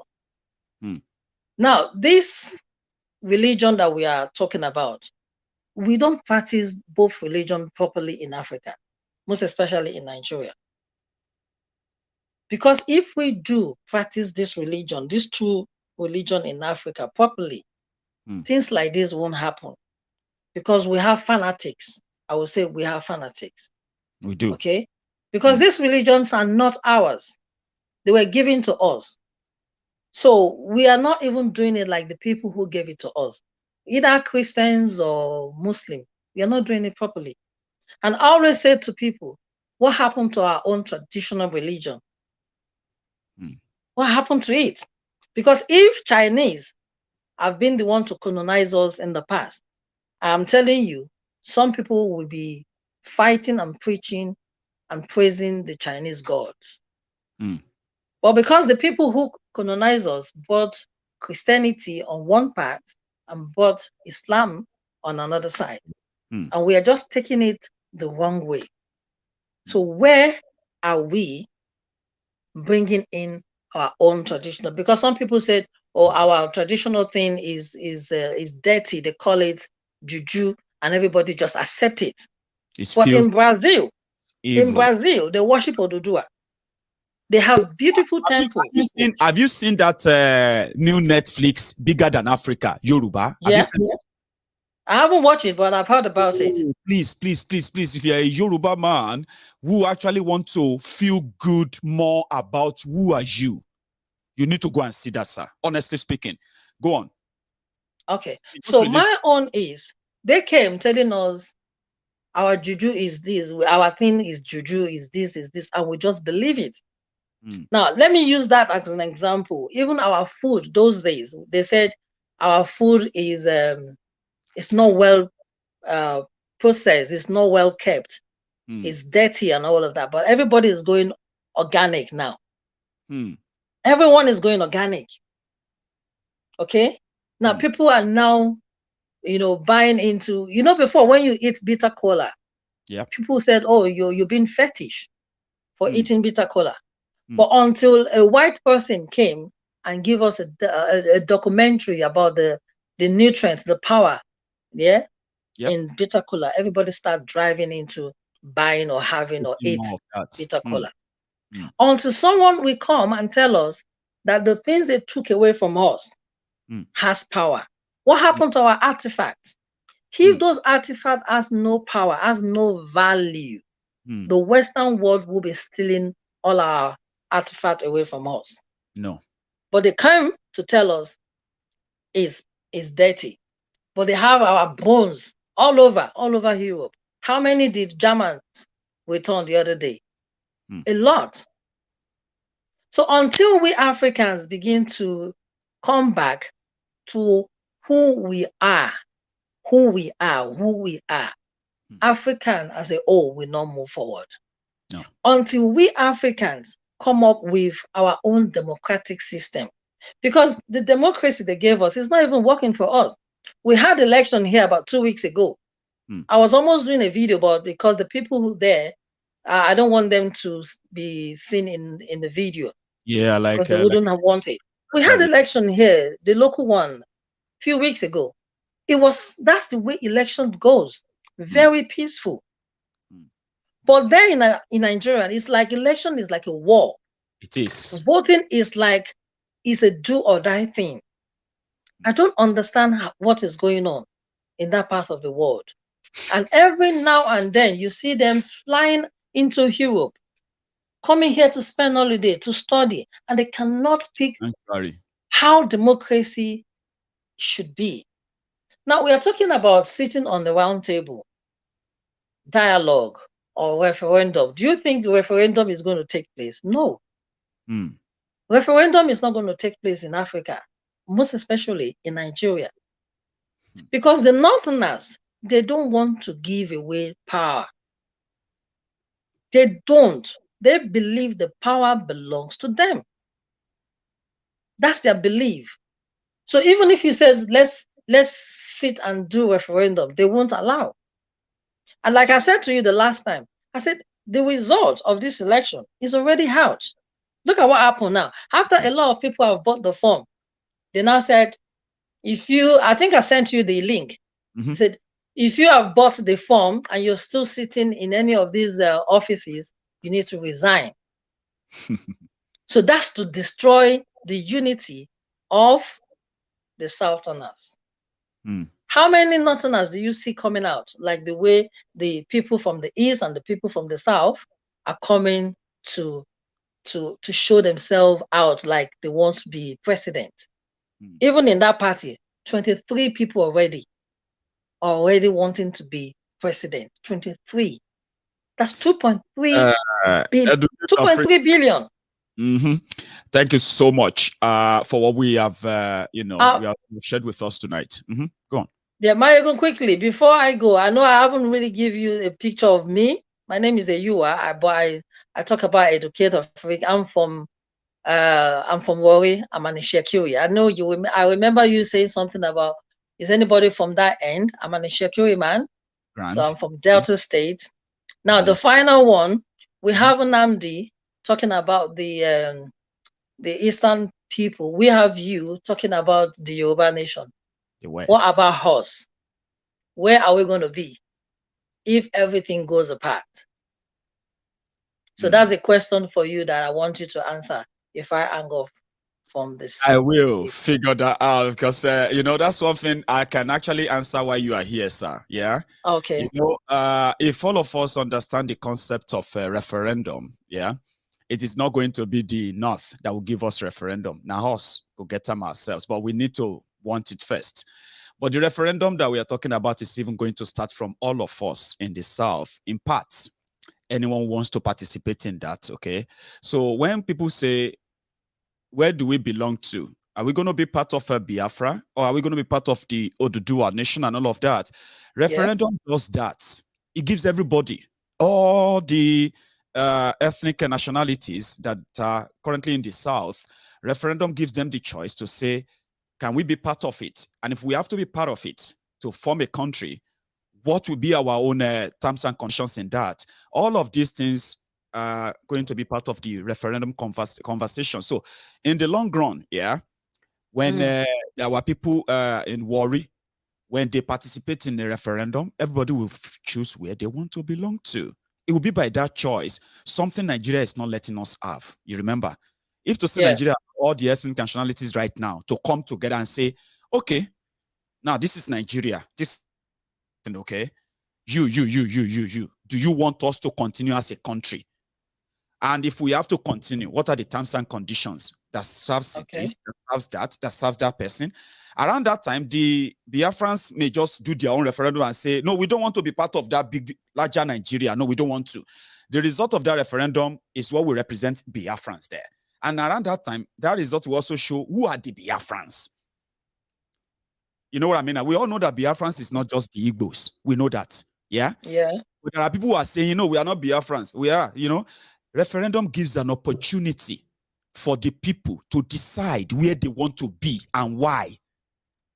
Do you get that now? To have a Nigeria, it should have been through referendum. You know what I mean? Starting with the constitution, where the interest of all the ethnic nationalities, is covered in that constitution. So you from Warri, you can quote a part of that constitution that represents you. Me from Ijebu, I can quote a part of the law of that. If we had a referendum that actually indeed brought us together, but we never had that. So to cut it short, sir, when the time comes, when people knows better, and people finally, Maiyegun, before I leave, all right, on this platform, we know election is taking place. Whether we like it or not, the way it's going is going to take place, whether bloody or peaceful or whatever. However, on our platform, who is it allowed? Is it allowed by you or by the group or by the house? Who can we then campaign for? By your own standard. Somebody we are going to campaign for. And I'm glad that you asked me. And it's a very straightforward answer, sir. If we have been a regular on the, in the Temple of Truth, we have just one candidate if they hold their election. And that one candidate is called boycott. It's also part of. Do you get that?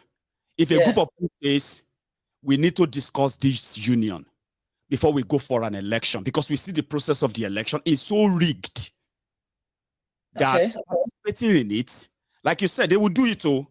But do you know that boycotting an election is also part of an election? Some said they won't count people who didn't vote. But if the number of people who didn't participate in an election is so magnitude, it's so huge, they will count it, my brother, sir. So our candidate in 2023 is boycott. And if you have to campaign, I like that. If you have to campaign, if they ask you, you are saying don't vote for Atiku, don't vote PDP, don't vote APC, don't do this and that. Who should we vote for?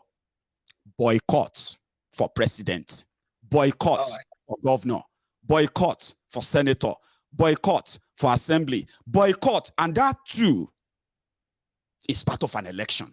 And that's what we have to promote. That's our candidate, sir. Hopefully. Thank you very much, Maiyegun. May the good Lord continue to protect you.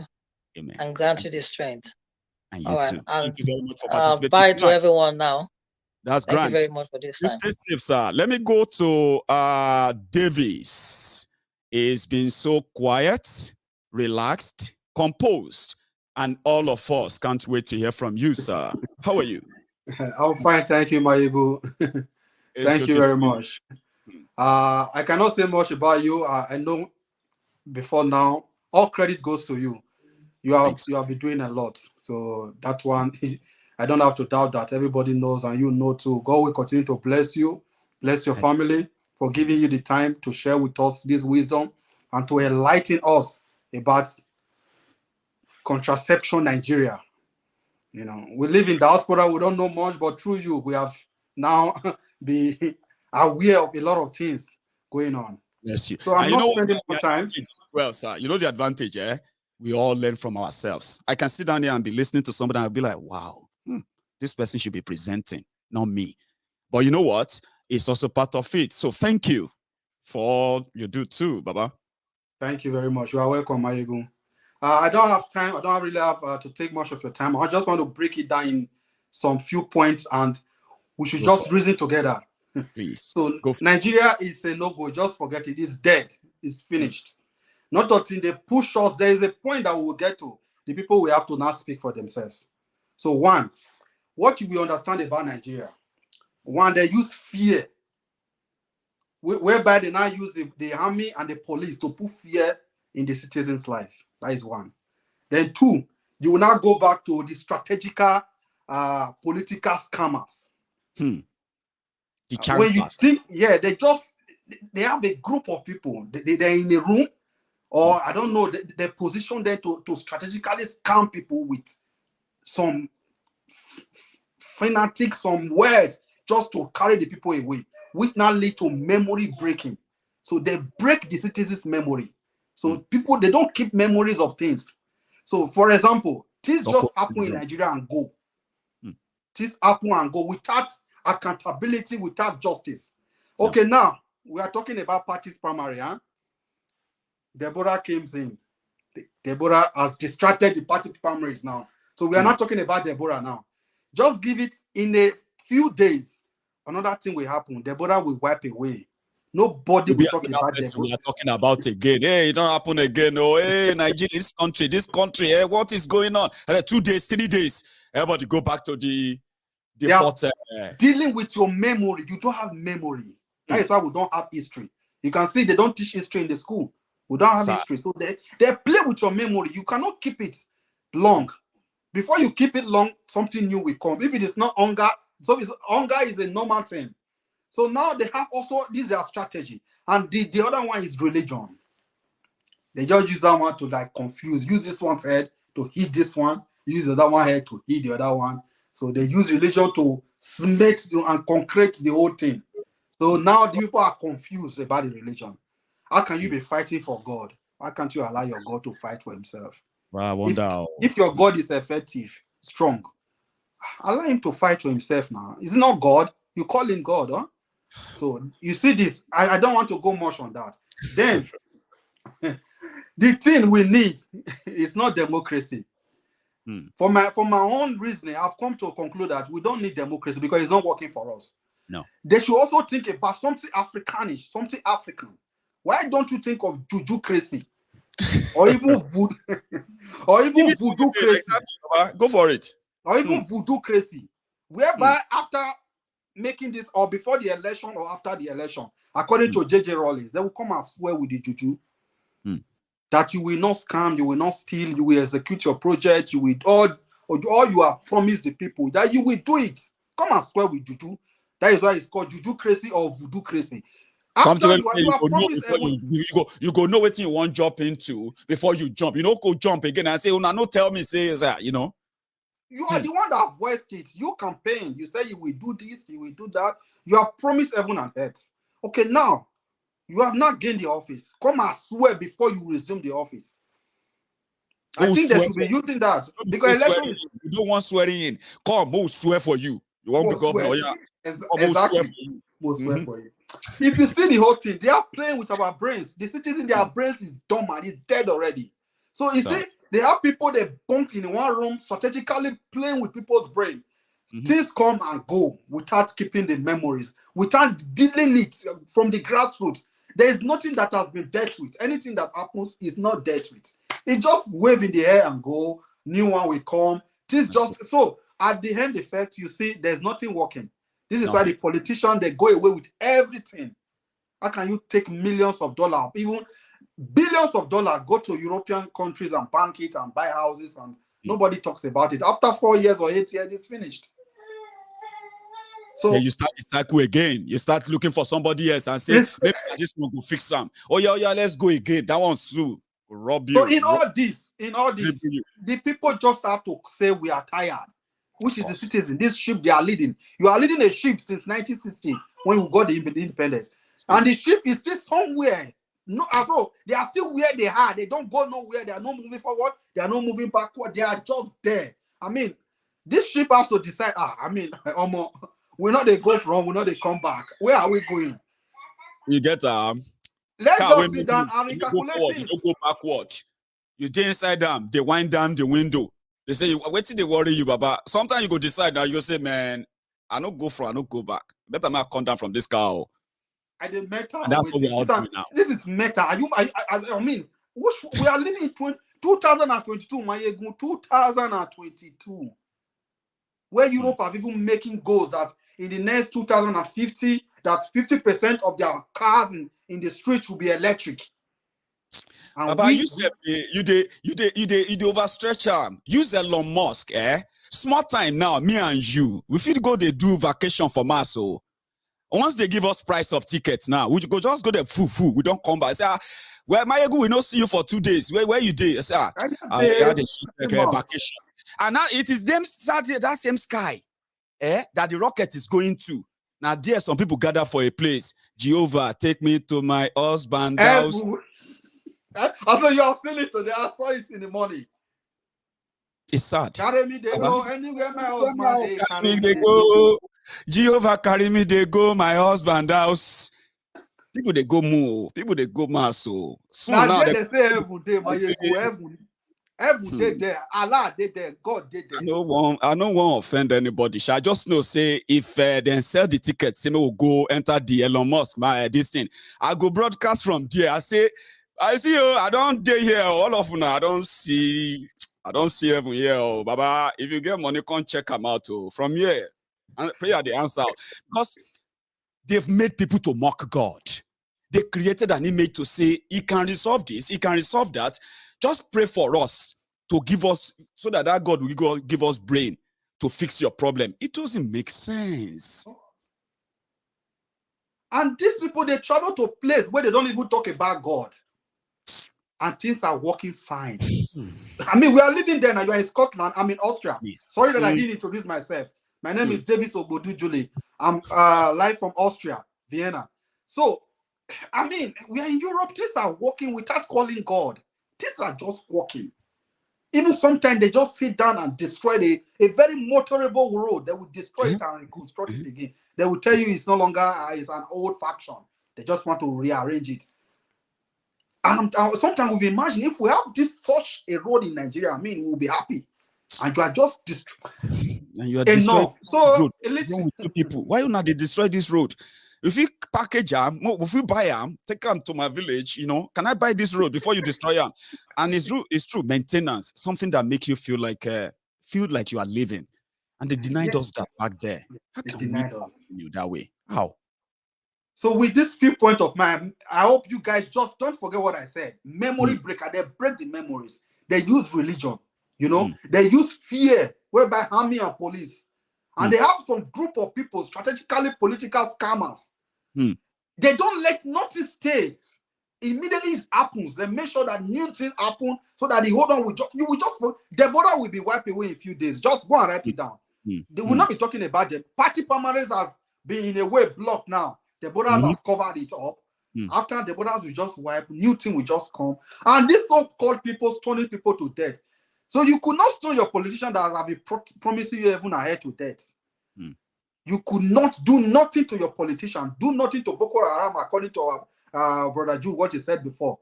You could not do someone that rape your wife, your children, and do all sorts of haram, like according to their religion, haram. It's haram. It's a sin. Did a lot, even kill your farmers. You could not stone them to death. Somebody said, I passed the exam because of Jesus. Now, Jesus, only that you said is blasphemy. Like, now Jesus make me pass the exam. What is wrong with that? She said she didn't even kiss somebody. She didn't do nothing. Just even on social media. You know what they said? She said her last word. Do you know her last word? They said, when they are stoning her, she said, what are you people going to gain? Exactly. From all these things you are doing. They didn't stop. She was asking them, after pleading and begging, when it was at that last stage, she said, What are you people going to gain doing this? And they set up, please. So, Maiyegun, I've end my comment, and that is where my contribution just stopped. Thank you so much. I give my brother another chance to speak, and that is just it. Nigeria is God deal. It's done. It's done.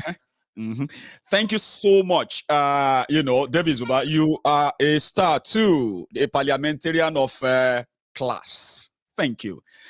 So what I'm going to do next is that we are going to go to Elder Theophilus Onijide. After you, I am going to go to Nasi. I don't know if I pronounce that right, or is it Naski? I don't know. Oh, Baba, you will help me when I get to you, okay? And I also have, not that person on the line who is joining us as well, Oriyomi Abdul. So I saw African Wahala earlier. He jumped, probably bailed on me. I also saw Omoba, that's a princess earlier. She also bailed on me. But here I am, as you have some parliamentarian to keep the last part of the charts alive. So, Sir Theophilus, sir, over to you. How are you? Maiyegun, I'm fine, thank Sir? you. I'm fine, thank you, uncle. It's good to see you. Good to see you. Oh, okay, sir. Mo mi kanle. Mo kọ́kọ́ mi kanle. Jẹ́ n bá wọn tèmi sọ̀rọ̀ kan. Jẹ́ n kọ́kọ́ kọrin fún wọn. Ẹ fura o, ìfura lóògùn àgbà o. Ilé ò fura, ilé jó. Ajá ò fura, ajá jìn. Kóhun rere do. Tàn forílẹ̀ wa nílẹ̀ Yorùbá. Àgbà ẹ fura. Maiyegun. Àwọn àgbàlẹ̀ Yorùbá ni mo fẹ́ bá sọ̀rọ̀. Ṣé o rí nǹkan tó ń ṣẹlẹ̀ yìí pẹ̀lú Deborah tó ń pa? Ibi tí wọ́n ń lọ wọ́n mọ̀ o. Ẹ jẹ́ ká sọ òótọ́ ọ̀rọ̀ fúnra wa. Ibi tí wọ́n ń lọ wọ́n mọ̀ láwọn èèyàn wọ̀nyẹn. Tó bá yẹ pé bọ́n ṣe pa Deborah gbà ò ní Sokoto. Náà bá kí Garuba Salami mọ́lẹ̀ lẹ́kọ̀ọ́ tó ń bá pa á. Nǹkan tá à ń sọ lọ́wọ́lọ́wọ́ ìkọlà máa sọ ń sìn. Nítorí pé àwọn pípù yìí iná ogun ni wọ́n ń wá, wọ́n fẹ́ dá ogun yẹn sílẹ̀ ní 2022 yìí. Mẹ̀láfíà kọ́lọ́run kó fẹ́ ọ̀run kẹ́ bàbá yẹn. Ó sọ ọ̀rọ̀ yẹn, àwọn èèyàn wọ́n kọ tí ikún sí bí ẹni pé kò sí nǹkan kan.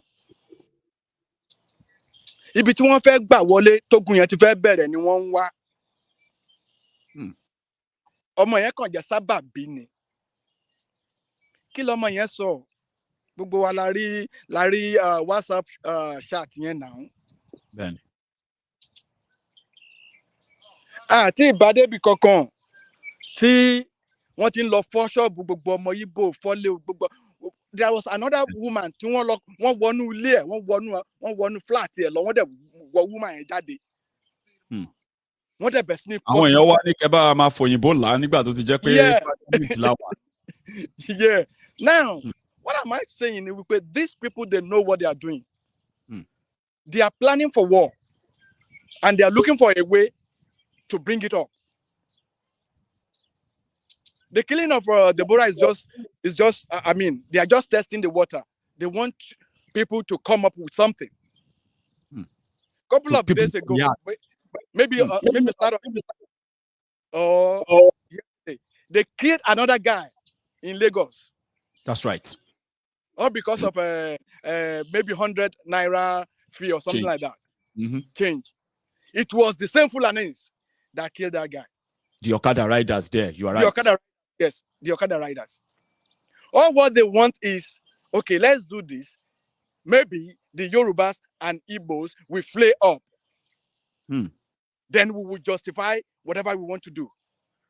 You know what you said, sir? You know that immediately they killed Deborah and the killers were arrested and they started a protest, which is a protest that the killers must be released. Then at the palace of Sultan. They went after the Igbos, their businesses in Sokoto, and I wonder why the media never reported that. They would never report that. Maiyegun, they would never reported that. When this bank manager, I forgot the bank, when he likened the resurrection of Jesus Christ to agege bread. We have Christians in Lagos now. We have Christians in Ogun now. We have Christians in Oyo now. We have Christians in Oshu now. This guy was, from the north. We did not, nobody was threatened or attacked. Nobody looked for him to stone him to death. No. Nobody looked for him to set him ablaze. Maiyegun, these people, they know what they want and they are pushing towards that.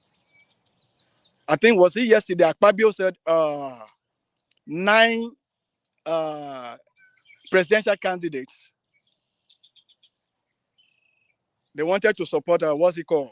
The Senate president. That's right. I heard that too. 9 of them want to put their support for Senate president. And we are saying, oh, it's Yoruba turn, it's Igbo turn. They are not ready to give the power to the Igbo nor to Yorubas.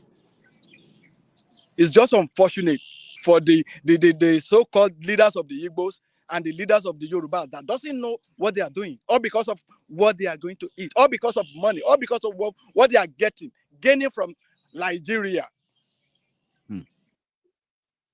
That's why Timothy calling Efura. These people one month,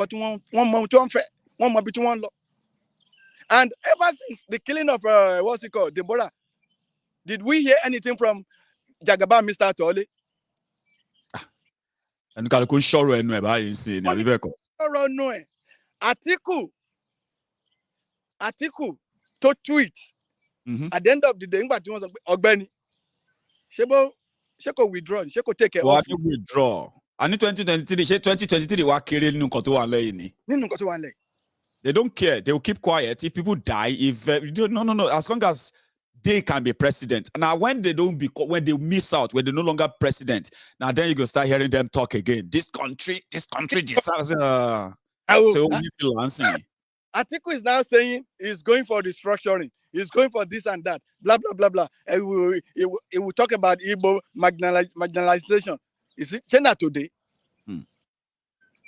Buhari talked more than that. He did. And when he came on board, it was like, I don't understand what is restructuring. I don't know. It's not in our constitution. No. What are we talking about?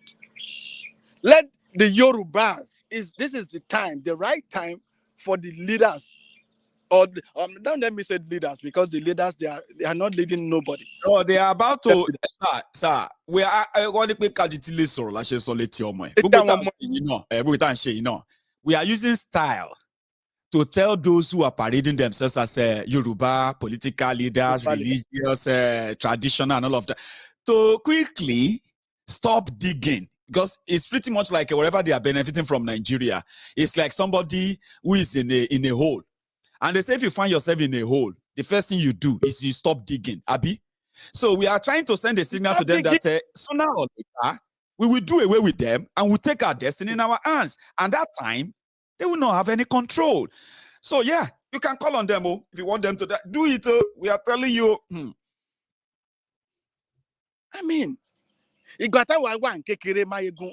Yes, sir. Muslim, now we are Christian. Baba mi priest in the church. Baba mi magori aga wasu. That Muslim, they started their Ileya something. We will go there. When it comes to Christmas time, all their largest sons and daughters will come to our own house. We eat together. And now, our town people, we are Dorawa at one. The honestness we are talking about does not bring any good value, no development. Ibi ni mo jókòó sí. Lọ́pàá ọ̀tún mi tí mo rànwọ́ sí. Oko ìgbàdo ni o. Ìgbàdo. Àwọn ẹlẹ́wọ̀n ló gbìn. Ẹlẹ́wọ̀n. Machine náà fi gbìn kì í ṣe pọ́wọ́ náà fi roko. It's more than 7 acres. Inside the other side, the same thing. Ilẹ̀ tọ́lọ́run fún wa nílẹ̀ Yorùbá. Ilẹ̀ tó ń ṣàn fún oyin àti wàrà ni. What are we talking about? Kémi tó kúrò nílé. Ilé mi ẹ̀yìn AIT ló wà. Tí n bá wà náà kò lè máa wo AIT lọ́ọ̀kan. There's one empty land níbẹ̀. Kì í ṣe inú oko lélẹ̀. This is not we are not talking farm inside the bush. We are talking inside the town at AIT. Nicola. Talagbado. Talagbado. I don't use money to buy pepper. I don't use money to buy ewedu. Ugu, I don't buy ugu in the market. Everything is right there. Fresh. Even yam. What are we talking about? So now let us look at going to a mechanized farming. The time of cocoa, why not in Dagba?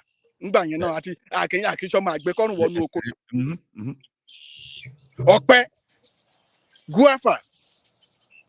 So our people in educated, oh my God, Gbogbo Yoruba, educated to Mobitando, Gbogbo Igbo, go and talk to your leaders.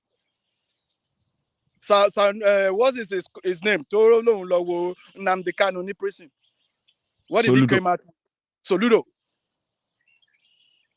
What solutions did he came out with after visiting Nnamdi Kanu?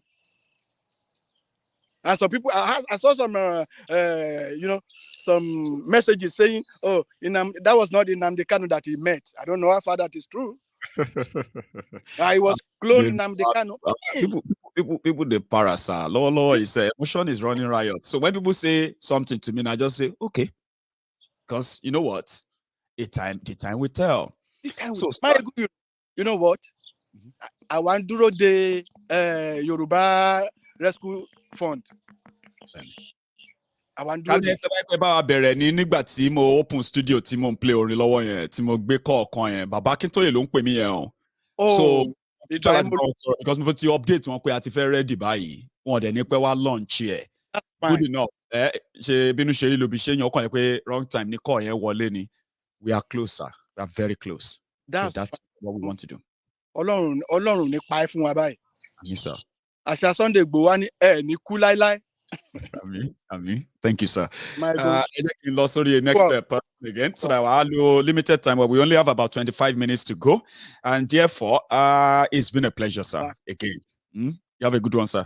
So now let me go to my Oga here, which is Nessie. Is that all right? Is that what you pronounce it as? Is that Nessie or Neski? You can unmute, please, or I'll do that for you. Don't worry. I'll do it. I've done it. Now, you can hear me, yeah? Yes, I can hear you. Can you hear me? I can hear you loud and clear, too. I said, is that Neski or Nessie? Nessie. It's Nessie. Nessie, yes. It's good to meet you, bro. And you are welcome to the Temple of Truth. First time, is that? Yes, very first time. Grand. And I would love to know you. Everybody would love to hear from you, too. So you have the floor, please. Speak on. Thank you very much, Maiyegun. As the previous speaker, Davis, I'm also a diaspora African from Liberia, actually. My whole interest in this whole situation is mainly my concern for West Africa in general. So I'm very ignorant to the general politics in Nigeria. I'm ignorant to like the party system. You are from Syria alone. Did I hear you say that? Liberia. Very close. Oh, Liberia. Oh, that's brilliant. I mean, you look so different in the room, and everybody could tell. You know what I mean now? That's so wonderful to meet you, Messi, right? Sure. Yes, thank you. Yeah, whatever you want to share with us. You see, on the parliament, right? You can even share something new with us. Maybe from Liberia as well. You've heard us, and I don't know how long you've been probably listening to me. So I would love to hear from you. Messi, please go on. Thank you. Actually, just to your channel, I think this is about my third day since I discovered it and like your live streams. So about 3 days now. So I just have some basic questions that maybe if there was clear answers to something like the killing of Deborah would not happen. Right. Question number one would be: does Nigeria have an official state religion? There is no official state religion. What they've done in Nigeria is to recognize the two topmost religions, Islam and Christianity. So when they plan state functions, right, they always allow both religions to lead or close the function. So there's no official. But there's also this confusion as well, right? Nigeria has a constitution which acknowledges these two religions. Right?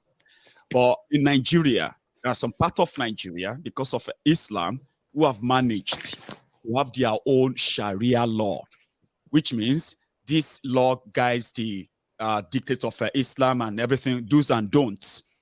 So meanwhile, there is also a general constitution which covers everyone as a secular country, not Islamic, not Christian and all that. So that's also part of Nigeria and mostly part of the confusion we are dealing with. Some of you are reading about outside Nigeria. So yeah, we don't have it's a religion, no. Okay, so if there is ever an issue, which laws comes off higher? Does the state law take over, or does the national law take over? It is in categories, right? We have state laws which are for the customary courts, the state high courts and all that, and they handle different cases right below there. But when it comes to murder, when somebody got killed or arson and all of that, that should become national law. I mean, the national law will take care of that. The federal police, the court, and all of that. Okay, and then but part of the confusion again is this: there is another law in some part of northern Nigeria, yeah, which gives different interpretation to different crimes. Okay, and they carry different punishments. So where this whole thing now became more worrisome is that where the Sharia law and the normal law in the country clash, the country law will bow for the Sharia law in the long run because of religion. You know what I mean? So much confusion. Go on again. Okay, I understand this now. So there are literally two different sets of laws in the country. Yes. One for everybody, which is the conventional laws that they make, and they say, oh, if you do this, you don't do that, this, that, everybody have to obey. A section of Nigeria also obeys the law, but they choose which of the law to obey. Because according to them, right, they have their own law that is dictated by religion and is supreme to whatever law Nigeria has. That's why some part of Nigeria are now saying, this is unfair. How can we be obeying a law, get punished by that law, and some people don't get punished for that? The imbalance. Okay. Go on. So, another thing. So for the national religions, like you mentioned, were they dictated by the population of the people in the country or just arbitrarily? Kind of a make-up number, sort of a guesswork. Oh, the numbers of Christians. But I will explain something that kind of explain it better, okay? You see, in northern part of Nigeria, you have a kind of a population of Muslims that are more in kind of large numbers, right? Then in southern, then you have probably, let me use a number this time. Let's say 60% Muslim, 30% to 35% Christians, and maybe 5% or more for those who don't practice either of them, right? But Muslims, they have dominance up north, including the rulers, emirs, sultan, and all those, to let you know how that effect of that religion, which also kind of reflects in their way of life, commerce, and all that stuff, right? But in the south, we are mostly Christians there too, but the number is also not kind of accurate. But what happened is that in the south, we consider that we have a sort of a balanced number of Christians and Muslims from all the entire south. And we also have even more animists, traditionalists, people who don't do Christianity, who don't do Muslim. They are nearly the number of those who practice those two religions. But because of what our people are, we believe that the south is more kind of cosmopolitan. You can't tell if it's Christian, it's Muslim, so they just feel like we are kind of liberal and we can live with any law. But up north, is more Islamic or Islamically inclined. So that's the balance away. So, but when you now put the whole thing into context, we now, I mean, there's this belief that the northern Nigeria is more populated than the southern Nigeria. So if the northern Nigeria is being kind of dominated by Muslim, and it's also the most populated, definitely, you know, there are more Muslims in the north than the south. So to say, it's all kind of jogged up figures that are mostly unreliable. But yeah, that's how we kind of describe ourselves. Muslim north, you know, kind of a liberal south, Christians and all that. Okay, so this is I asked because, like I mentioned, I'm diaspora African. I currently residing in Canada, where we have two official languages, and the first language, English, is just the British. That's the language, and they're the one that colonized the Canada part of North America. And second is French, because French were also, I guess, French originally colonized the whole Newfoundland area. So we have two official languages because of these two influences. My question is, if Nigeria is kind of basing these two official religions on the population of these two groups of people, could that ever change if there ever comes a time where there's where there's ever like 3 or 4 or 5 equally popular religions in the country? Would that ever change, or is this a constitutional law? It is not. It has nothing to do with the constitution when it comes to this, religion, departmentizations, kind of like that, But when it comes to language, right? People have already been kind of defined by their languages. Their languages and all that defined where they come from. So back in Nigeria, we have over 250 ethnic nationalities fused together. And we have over 500 local languages in Nigeria alone. So all these were fused together, believing that once we can speak English, then we can communicate, ignoring other factors that show that we could probably, live on our own as a group, segmentally, and still be countries, rather than fuse us together, ignoring those, what have you, and say, well, since you can speak English, maybe you can communicate in a way. So this is what really defined us. So back, like I used the North and South earlier, yeah, it's more than that. It's just a kind of cutting it short away, right? So we are more defined, not by our religion, okay?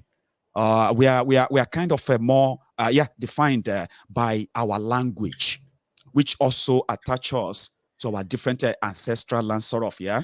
But these are the things that has also made sure that people speaking similar language, but maybe with different accents, which we call dialects, right? They can still live together so close, and you can call them a region. It's been there before, okay? We've had that before independence.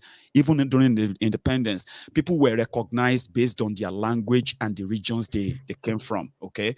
So there will never be a time that religion will decide how people are going to eventually have to live. What we decide is how to respect that ancestral demarcation, respect that, acknowledge it, and people can choose what language they want to speak. You know what I mean? It would then have to be, should it be English? Or should it be our own common language? Yoruba, for example, where I come from. And we have over 70 million who speak that language in Nigeria alone. All over the world, we have over 250 people. 250 million Yorubas who have ancestral linkage to that Yoruba. And it's just one language. So that's powerful. That's what people are now talking and say, listen, if we can relate, if this can work, how about we identify ourselves for who we were before we were fused together and many things, in a micro way, that way. So because of our time, Nessie, I will have you just about a minute, if you can probably just round that up, and I can also get prepared to get others on. It's been a pleasure talking to you, by the way. Nessie. Thank you very much. My last, I guess, something I want to address is very short. It's a question to you, actually. Do you think that breaking up is an option because of foreign debt that Nigeria owes, the economy, the fact that, like you say, it's so metropolitan that people just are from everywhere just moving in and about, do you think that splitting up Nigeria is an option? Yeah, just simply because splitting up is kind of it's sort of an ash word that get people walked up and say, are you guys thinking when you just say split up? What happened to the debt? What happened to this? When you share a country, it's a process and a very long one, right? Part of the process, yeah, is to share. When you share assets, you also have to share liabilities too. You get that now? And that is where conversation of, let's talk about this union. Okay, let's talk about this union. There are many things to talk about that can easily be, sort of clarified. It is when that conversation starts that you begin to say, well, the debt of Nigeria, for example, is the debt of Nigeria. I know some of my friends and my people will tell you, we don't care. No, that's not how it works. Eventually, we have to compare the debt to the assets that are linked to them. And eventually, we have to also have a negotiation or conversation with the creditors, the people who gave the loan. Because if a country is about to split, they just have to know what will happen to their money. But you see, debt and all those things are actually the smallest of what should be our worry. There are other things I've learned when a country says they want to split. What will happen to your sectors? What will happen to those who have worked all their lives when Nigeria is still Nigeria? What is going to be their future about their pension? These are things that are personal. That only if Nigeria stop criminalizing their conversation like this, only if they stop it, that will get answers to them. Because people will have to come in, right? Provide solutions on how these things should work. But if we don't have a conversation like this when everybody is being criminalized for even talking about it, you know what I mean? Then it gets kind of harder. But that's why we chose to say we don't have all the answers. You know what I mean? Now we don't have all the answers, but some of us know that it's a process. If they open a door of conversation on it, the flood of options, solutions, how it's going to be done, it will start flooding in. And that's that jinx we want to break, that Nigeria must discuss it. Or else we just have to wait and die. So thank you very much. It's been a pleasure. You should have a good night over there, right? And yes, hopefully I'll have you around some other time. Okay, thank you. I know some of you, my friends, are possibly feeling like, Maiyegun, this thing is going on. This, you don't have it. You don't know that it's also a learning process. And when you have people who want to know what you are doing, they want to know. See, tell me. Sometimes you don't know. Yeah? As I was talking to Nessie there, I'm actually talking to over 2,000 to 3,000 of you watching me on Facebook, YouTube, right the same time. And guess what? I'm also answering some of your questions too. I bet you heard that too. Let's go to Oriyomi Abdul, sir. Sorry, I am coming to you, and I'm also going to go to, Sir Sholari Babatunde. We are coming close to the end of the conversation, and my friends who stayed back earlier, they've kind of left us. So it's going to be 3 of us rounding up tonight, okay? So I'm going to go to you, sir. Sorry, you will be the first, and I'll come down to you, Elder Sholari Babatunde. So let's unmute. Do you want to try that from your hand, sir? Okay, I've done that, sir. Brilliant. So, good evening. Maiyegun, yes, my Gio. Good evening, sir. Welcome, sir. Good evening, sir. God will continue to strengthen you. Amen. I'm a regular listener for the first time on the show live. I want to salute you for the tremendous job, because most time I will listen to your program for 2 hours. I'll be like, when did this guy used to rest? But I pray God will continue to strengthen you. Amen. But thank you. Without too much of hurdle, you and I know, and I believe everybody on this platform knows that Nigeria has never been won, and it will never be won. Forget about those people shouting "One Nigeria." We know them. Let me use your popular balance. We know them. We do. They are benefiting from this Kwangwamaya. You see, what happens to Deborah? Let me start from there. It has been happening before. This is not the first time. And with the situation of things, It's not going to be the last time. One happened just about 2 days ago. Another happened yesterday in Lagos. You see, Nigerian problem is not religion. Sir, and I have my reason for saying that. Please. I live here in UAE, popularly known as Dubai.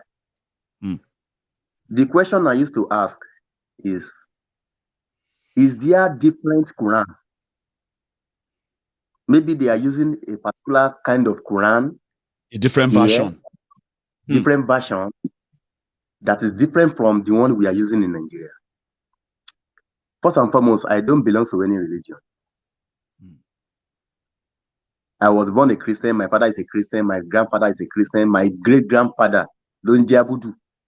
We just coined that Abudu to Abdul. My uncle. But religiously, I don't practice any religion. I believe in humanity. God bless you.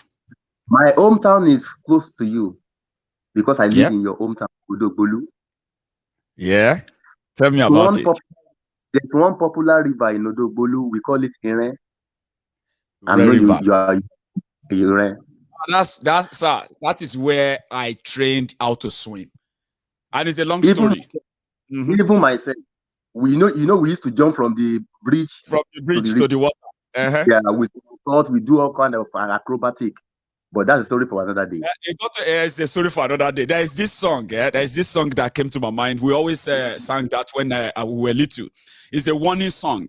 It's what do you call it? It's a way they, it was a warning song. Were kids that to that river. Oh, that's a connection there. Baba, go on. Something happened in 1999 at that same river. We're having a normal kids stuff. And this guy is announced, a Yoruba boy want to beat this guy. In terms of shitting, anyways. We all stood for this Hausa guy. That no, we defended this guy. You cannot shit him. We don't see religion. No. We see humanity. See humanity. God bless you. All those things, even when I served in Jigawa State, 2008, to be precise.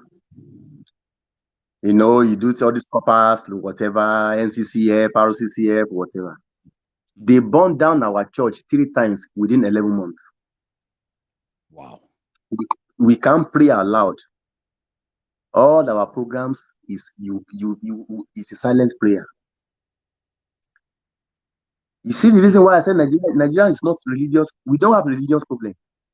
We have ethnic problem. One particular set of people in Nigeria believes they own Nigeria, and they usually say it at us. They believe they own Nigeria. Okada used to call Ashaba in the north. They call it Ashaba. If you dare enter any Ashaba and you give the Ashaba rider, the Okada man, 100 naira. If he claims he doesn't have change, he doesn't have change, and you cannot do anything about it. Yeah. People that lives in the north can bear me witness. I live both in Jigawa and Kano State. They share borders. I used to repair phone while I was serving. I repair phones, I sell recharge card, and I used to go and buy my phone parts in Ibo Road by Market in Kano.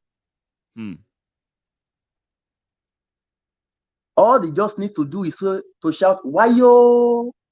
Once he raise that voice, people will come out from every corner to lynch on you. So we were living in fear during our NYC. And they are making you shout one Nigeria at your parade. Or where says who? Nigeria has never been won, and it can never be won. Because some people see themselves as first-class citizens, while we, the rest, are no citizen. We are not even second class. We are no citizens. That is why they can do anything and get away with it. You and I know during the time of Obasanjo between 1999 and 2003, Yerima established Sharia law, another law that took place within our constitution. And that was the genesis. And they got away with it. They did get away with it. The only thing Obasanjo can say is it's a political Sharia. Says who? Uthman Podio started penal code where we still have that constitution. And he went, I mean, this Sadana, this Amadu Bello, initiated penal code in the northern Nigeria. And that penal code supersedes our constitution. Yes. And even up till now, maybe less than 20 people wrote that constitution. And they lied against us. We, the people of Nigeria. It's like a joke. Where did we sit down and discuss? Where? We never negotiated Nigeria. So, how did we get here? Our forefathers, our grandfathers betrayed us by allowing this. We shouldn't have been together. Starting from that 1960, they should have when they went to that conference in 1958 in Lancaster House, they should have negotiated and everybody should have went to his territory. All man to his tent. All man to his tent. We shouldn't have come together as one. Look at what they did to Awolowo now. We know all those. You and I know all these stories. Of course, now they messed him up. They messed Abiola himself up. Every one of them they wanted to mess up. They could do it and get away with it. And then during our independence anniversary, did Awolowo make any statements? No. He was just sitting down there. He was being sidelined.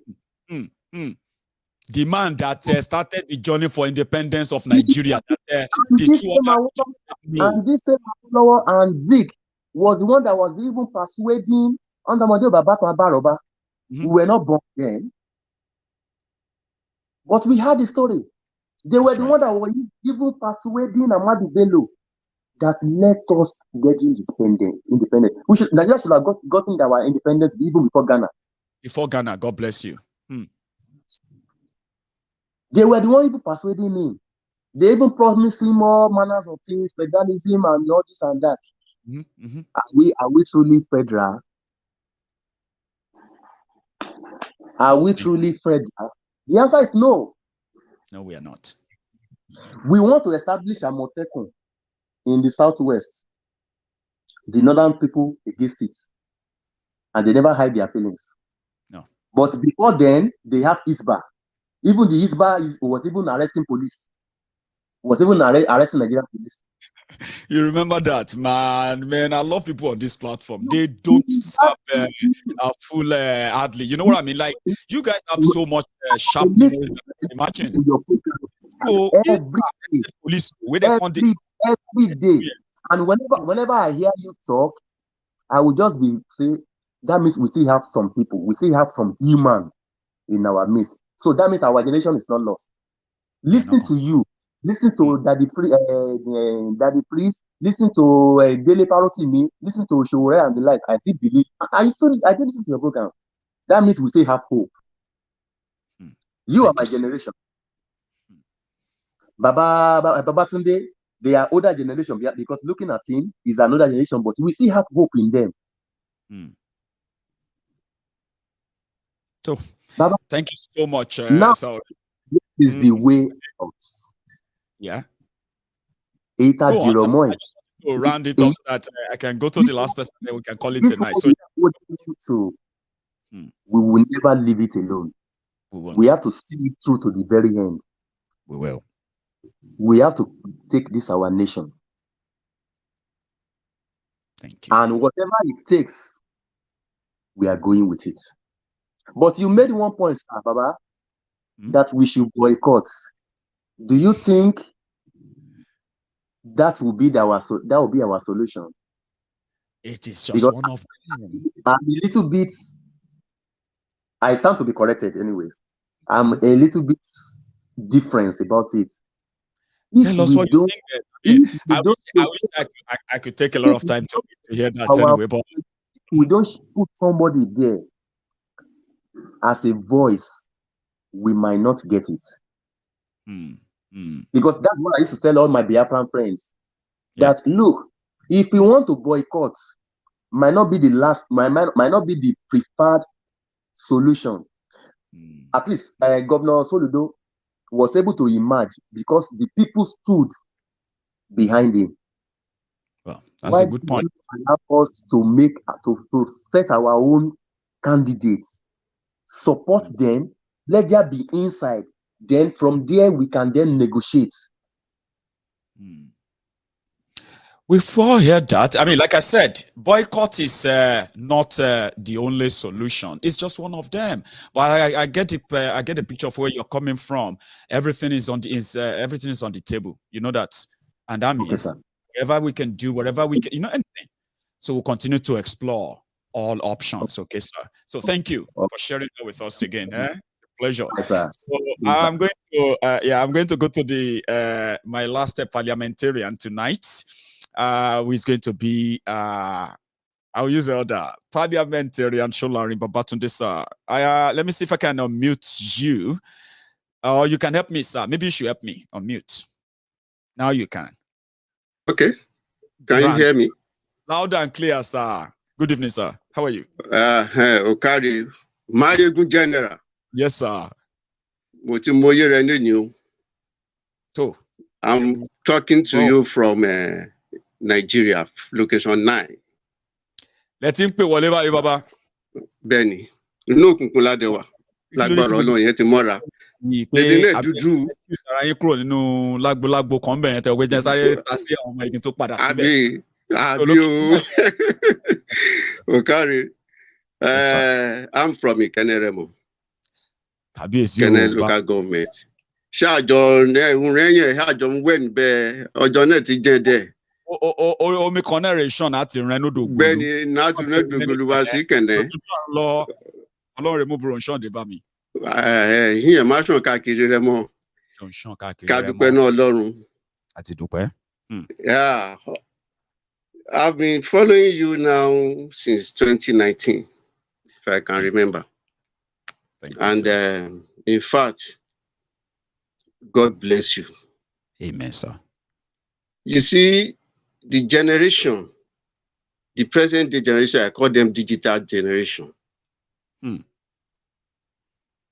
And they refuse to be blindfolded. A lot of people have said so much. But you see where the problem comes from. We look at the days of Chief Obafemi Awolowo, Azikwe, and the likes. They were trusting. And Fulani people deceived them. They took advantage of them. They took advantage of their trusting nature. And they have been doing this a long time. But the digital generation refused to be blindfolded. No. So we are hoping and we believe this current generation will take us out of the battle. I mean, out of this quagmire we find ourselves. I believe so as well. The likes of you are savior to our generation.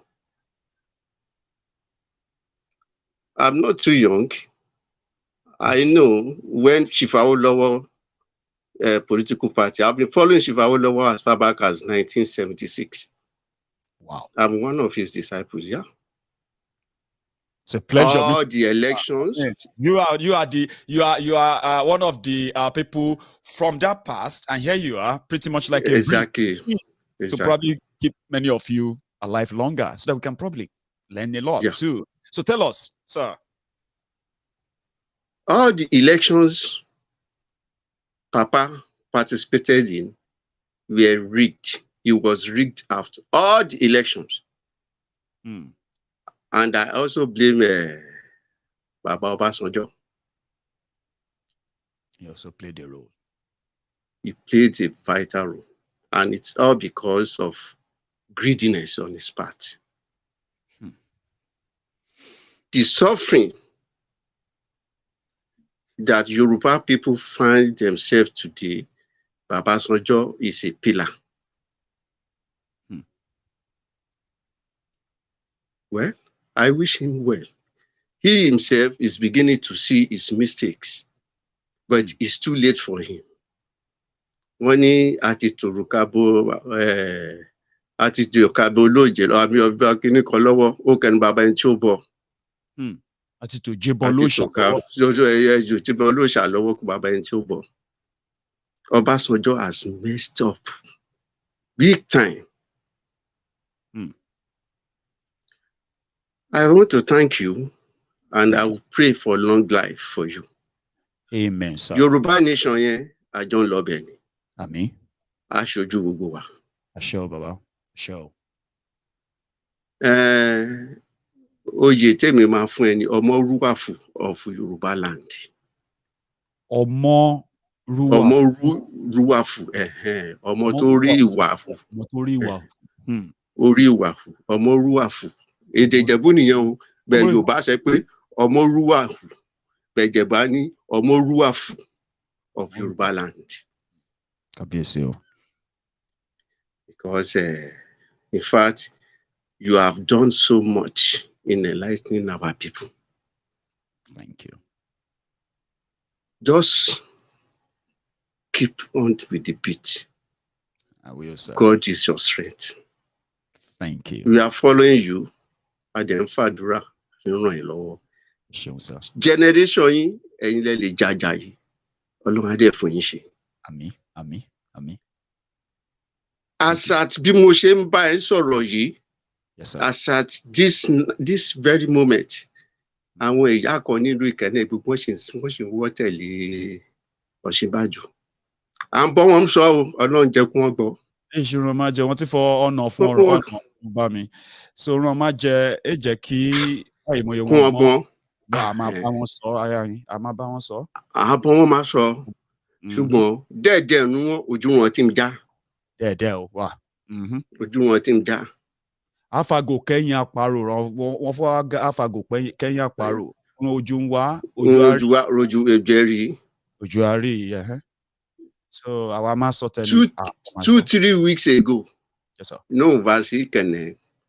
Mo wá sí oríṣiríṣi nǹkan gbọ́ ààyè. Òun náà kẹ́ mú rùm ṣe. Èkẹ́ tún mú rùm ṣe. Ṣífúlání ń tàn. Ẹ̀tàn rún ọtán àwo lọ́wọ́ títí. Kàn pọ̀. Rún ọtán Abíọ́lá kàn pọ̀. Kò kú náà. Òun náà tún rí tóun ti bàbá kékeré kan ti ń pè. Bàrẹ̀ ni ní kò ní be láńlọ́ọ̀dù. Àbí o Jagabanu. Ọjọ́ ń tán dìde wọn, wọ́n kẹ́ ń tán ara wọn. As at this point, àwọn ìyá yẹn wọ́n sì ń tẹ̀lé wọn. Wọ́n kẹ́ máa tẹ̀lé wọn ti tán wọn fùkú rẹ̀. Káwọn ọmọ wọn kàn máa sọ di ọ̀fọ̀ owúrí ìyàgbọ̀n. Rọmọ máa hùn. Àṣé mi ṣe ra mi ṣe wé o. Ra wọn ṣe kàn bàbá bẹ́ẹ̀ kú. Ọmọ wọn gbọ́dọ̀ tún bá bẹ́ẹ̀ lọ o. Rẹ́wọ̀n àgbàgbọ́ ọjàwé rẹ̀ ń ṣe máa make sure for orí ọmọ tuntun wọ̀ o. À ń gbìyànjú, alẹ́ ń gbìyànjú, à ń sọ. Dẹ́dẹ̀ nu ọ̀pọ̀lọpọ̀ lẹ́ ń sọ ẹ̀jẹ̀ kálẹ̀ jẹ̀rà máa jẹ náà kálẹ̀ dẹ̀ ní dìbò wọn kálẹ̀ sì jẹ̀rà máa jẹ. Ètò ebi ń pọ̀ wọn. Ebi ń pọ̀ wọn. Ebi ń pọ̀ wọn. So bu àwọn olóṣèlú yẹn àmọ́ orun wọn máa tẹ̀lé wọn. Though some of them want to realize, ṣùgbọ́n no sùnrọ̀ máa jẹ kọ. Wọ́n ọlọ́run máa jẹ àjòrúnjọ ta ẹ̀ ni. Ọ̀rẹ́ ẹni kọ̀kẹ́ kéèdáná wé o bá mi. Àgbẹ̀ sá máa ṣe rà. Ṣé ìṣàtúrà rí dédé ènìyàn lè ṣàmì sí ràn fọ́? Wọ́n fọ́ ọlọ́run máa jẹ àjòrúnjọ ta ẹ̀ ni. Ọ̀rẹ́ ìṣàtúrà dédé ènìyàn lè ṣe. Ọ̀rẹ́ kẹrin yẹn kẹ̀ dáná. Ìyẹn dáná ebi kẹrẹ ìyẹn rẹ̀ ń pọ́n ni lódì wé o. Ìkẹ́ ń pọ́n ni lódì wé. So they have weaponized poverty. They have weaponized poverty. Illiteracy. So wọ́n rúre bá nìpọ̀n ọgbọ́n àmàfòpọ̀ ọ̀rọ̀ ìlẹ́bì ọgbọ́n àmàlónẹ̀hún ṣùgbọ́n bí àwọn Fúlàní bí wọ́n ṣe ràn má ṣe rán wọn Jagaban Ọ̀ṣínbàjò bójú dodo wọn dá wọn dẹ́mi bọ̀ wá sílé ulera kò tí má kalẹ̀ dèdì wọ́n sì ń padà ń bọ̀. Torí wọn kí ọmọdé méjì gègé nù gbọ̀ àwọn àgbà yẹn máa mú burúkú yẹn máa wò sí. Wọ́n kẹ́ fọṣẹ́ wọn àgbàṣẹ́ máa kọ́kọ́ máa wòye wá yìí. Àṣírí àmà máa rí wọn nírọ̀ báyìí. Òrèrè kó bá wà wọ́n. Ọ̀rọ̀ afọ kí bàbá má gbọ́. Bàbá ẹ̀ má gbẹ̀rẹ̀. Ọ̀rọ̀ má ti àyànjú rẹ̀ bẹ́ẹ̀ ni. Wọ́n sì ń bọ̀ nílé. Wọ́n bọ̀ nílé. Bẹ́ẹ̀ ni wọ́n bọ̀ nílé. Àjírí ẹ̀ ṣe. Thank you so much, sir, for tonight. Àgbẹ̀kẹ́kọ̀ọ́ ni bẹ́ẹ̀. Ó máa ní bẹ́ẹ̀ o wọ́rúurú. Àgbóhùn àyà àgbọ̀tọ́mọ. Àṣẹ ò bá mi. Ẹni ṣòṣòro. Àṣẹ ò. Àṣẹ ò. Òkàdé túbọ̀ máa ṣiṣẹ́ mìíràn wọn níṣò. Inú mi kẹ́dùn sọ nálẹ́ yìí mi pẹ́ náà rè bá wọn ṣe parliamentary nálẹ́ yìí o. Inú tèmi gan dùn owó àwọn rẹ́kọ́ọ̀dù ṣe Politico àti ṣìdárí yẹn nálẹ́ wèé àti kọ́ra máa kọ́ ẹ̀ àmàpàdé náà bá mi. Àpàdé náírà àtàlàfíà. Orúkọ wọn àtòhun wọn ti wà ń bẹ́ẹ̀ wọ́n ṣe wọn o. Bẹ́ẹ̀ni àjọṣe o àjọṣe pẹ̀pẹ́ o. Dàrọ̀ o. Orun ayọ̀ àmáṣu o. So this is where we're going to draw the curtains. I am kind of, sorry if you feel lost there. The bottom line is that it is the People's Parliament, and we have delivered tonight, and we would probably have another time again that we're going to spend together. Okay, but for tonight, I want to say thank you to every one of you who actually stood by for 2.5 hours. That's great. So I want to say thank you to you. And then thank you to every one of you who stopped by to also share the broadcast, liked it, or even subscribed. Next time is going to be another blockbuster. I'm talking like somebody who is promoting a movie. Yeah, it's going to be another blockbuster. If you enjoyed tonight, don't leave without dropping your offerings. I have over 1,500 of you at some point, yeah? And only 600 of you felt like you should drop your offerings. Come on, man. Coronavirus is gone. I mean, it's almost gone. Okay. They have told us to social distancing and all of that is quite not a huge thing anymore. Don't practice social distancing with that like button. Use it, like it, share it, subscribe. And when next you see Maiyegun, remember, you should join early enough so that you don't join late, only to become a late comer. Thank you. I enjoyed my night, like I said, and I hope to see all of you some other time. Until then, stay safe and continue to watch Maiyegun.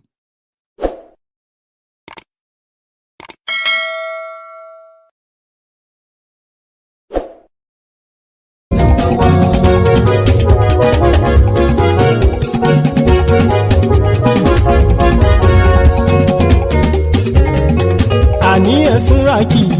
Maiyegun ti dé. Maiyegun ti dé. Ọ̀jẹ̀lú ẹ̀sùnra kì í. Maiyegun ti dé. Àní ẹ̀sùnra kì í. Maiyegun ti dé. Lórí Facebook. Maiyegun ti dé. Àní ẹ̀sùnra kì í. Maiyegun ti dé. Lórí YouTube. Maiyegun ti dé. Àní ẹ̀sùnra kì í. Maiyegun ti dé. Bọ́ bàbá gbé wúrẹ́.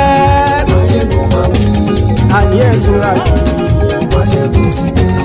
Ijó ìgbádìyẹ. Maiyegun máa wí. Àní ẹ̀sùnra kì í. Maiyegun ti dé. Presido bá rúfin o. Maiyegun máa wí. Àní ẹ̀sùnra kì í. Maiyegun ti dé. Kí gómìnà kówó jẹ. Maiyegun máa wí. Àní ẹ̀sùnra kì í. Maiyegun ti dé. Ọlọ́pàá tí ń gba rìbá. Maiyegun máa wí. Àní ẹ̀sùnra kì í. Maiyegun ti dé. Aṣòfin tí ń rúfin o. Maiyegun máa wí. Àní ẹ̀sùnra kì í. Maiyegun ti dé. Òpùrọ́ olóṣèlú. Maiyegun máa wí. Àní ẹ̀sùnra kì í. Maiyegun ti dé. Ọ̀jẹ̀lú ẹ̀sùnra kì í. Maiyegun ti dé. Àní ẹ̀sùnra kì í. Maiyegun ti dé.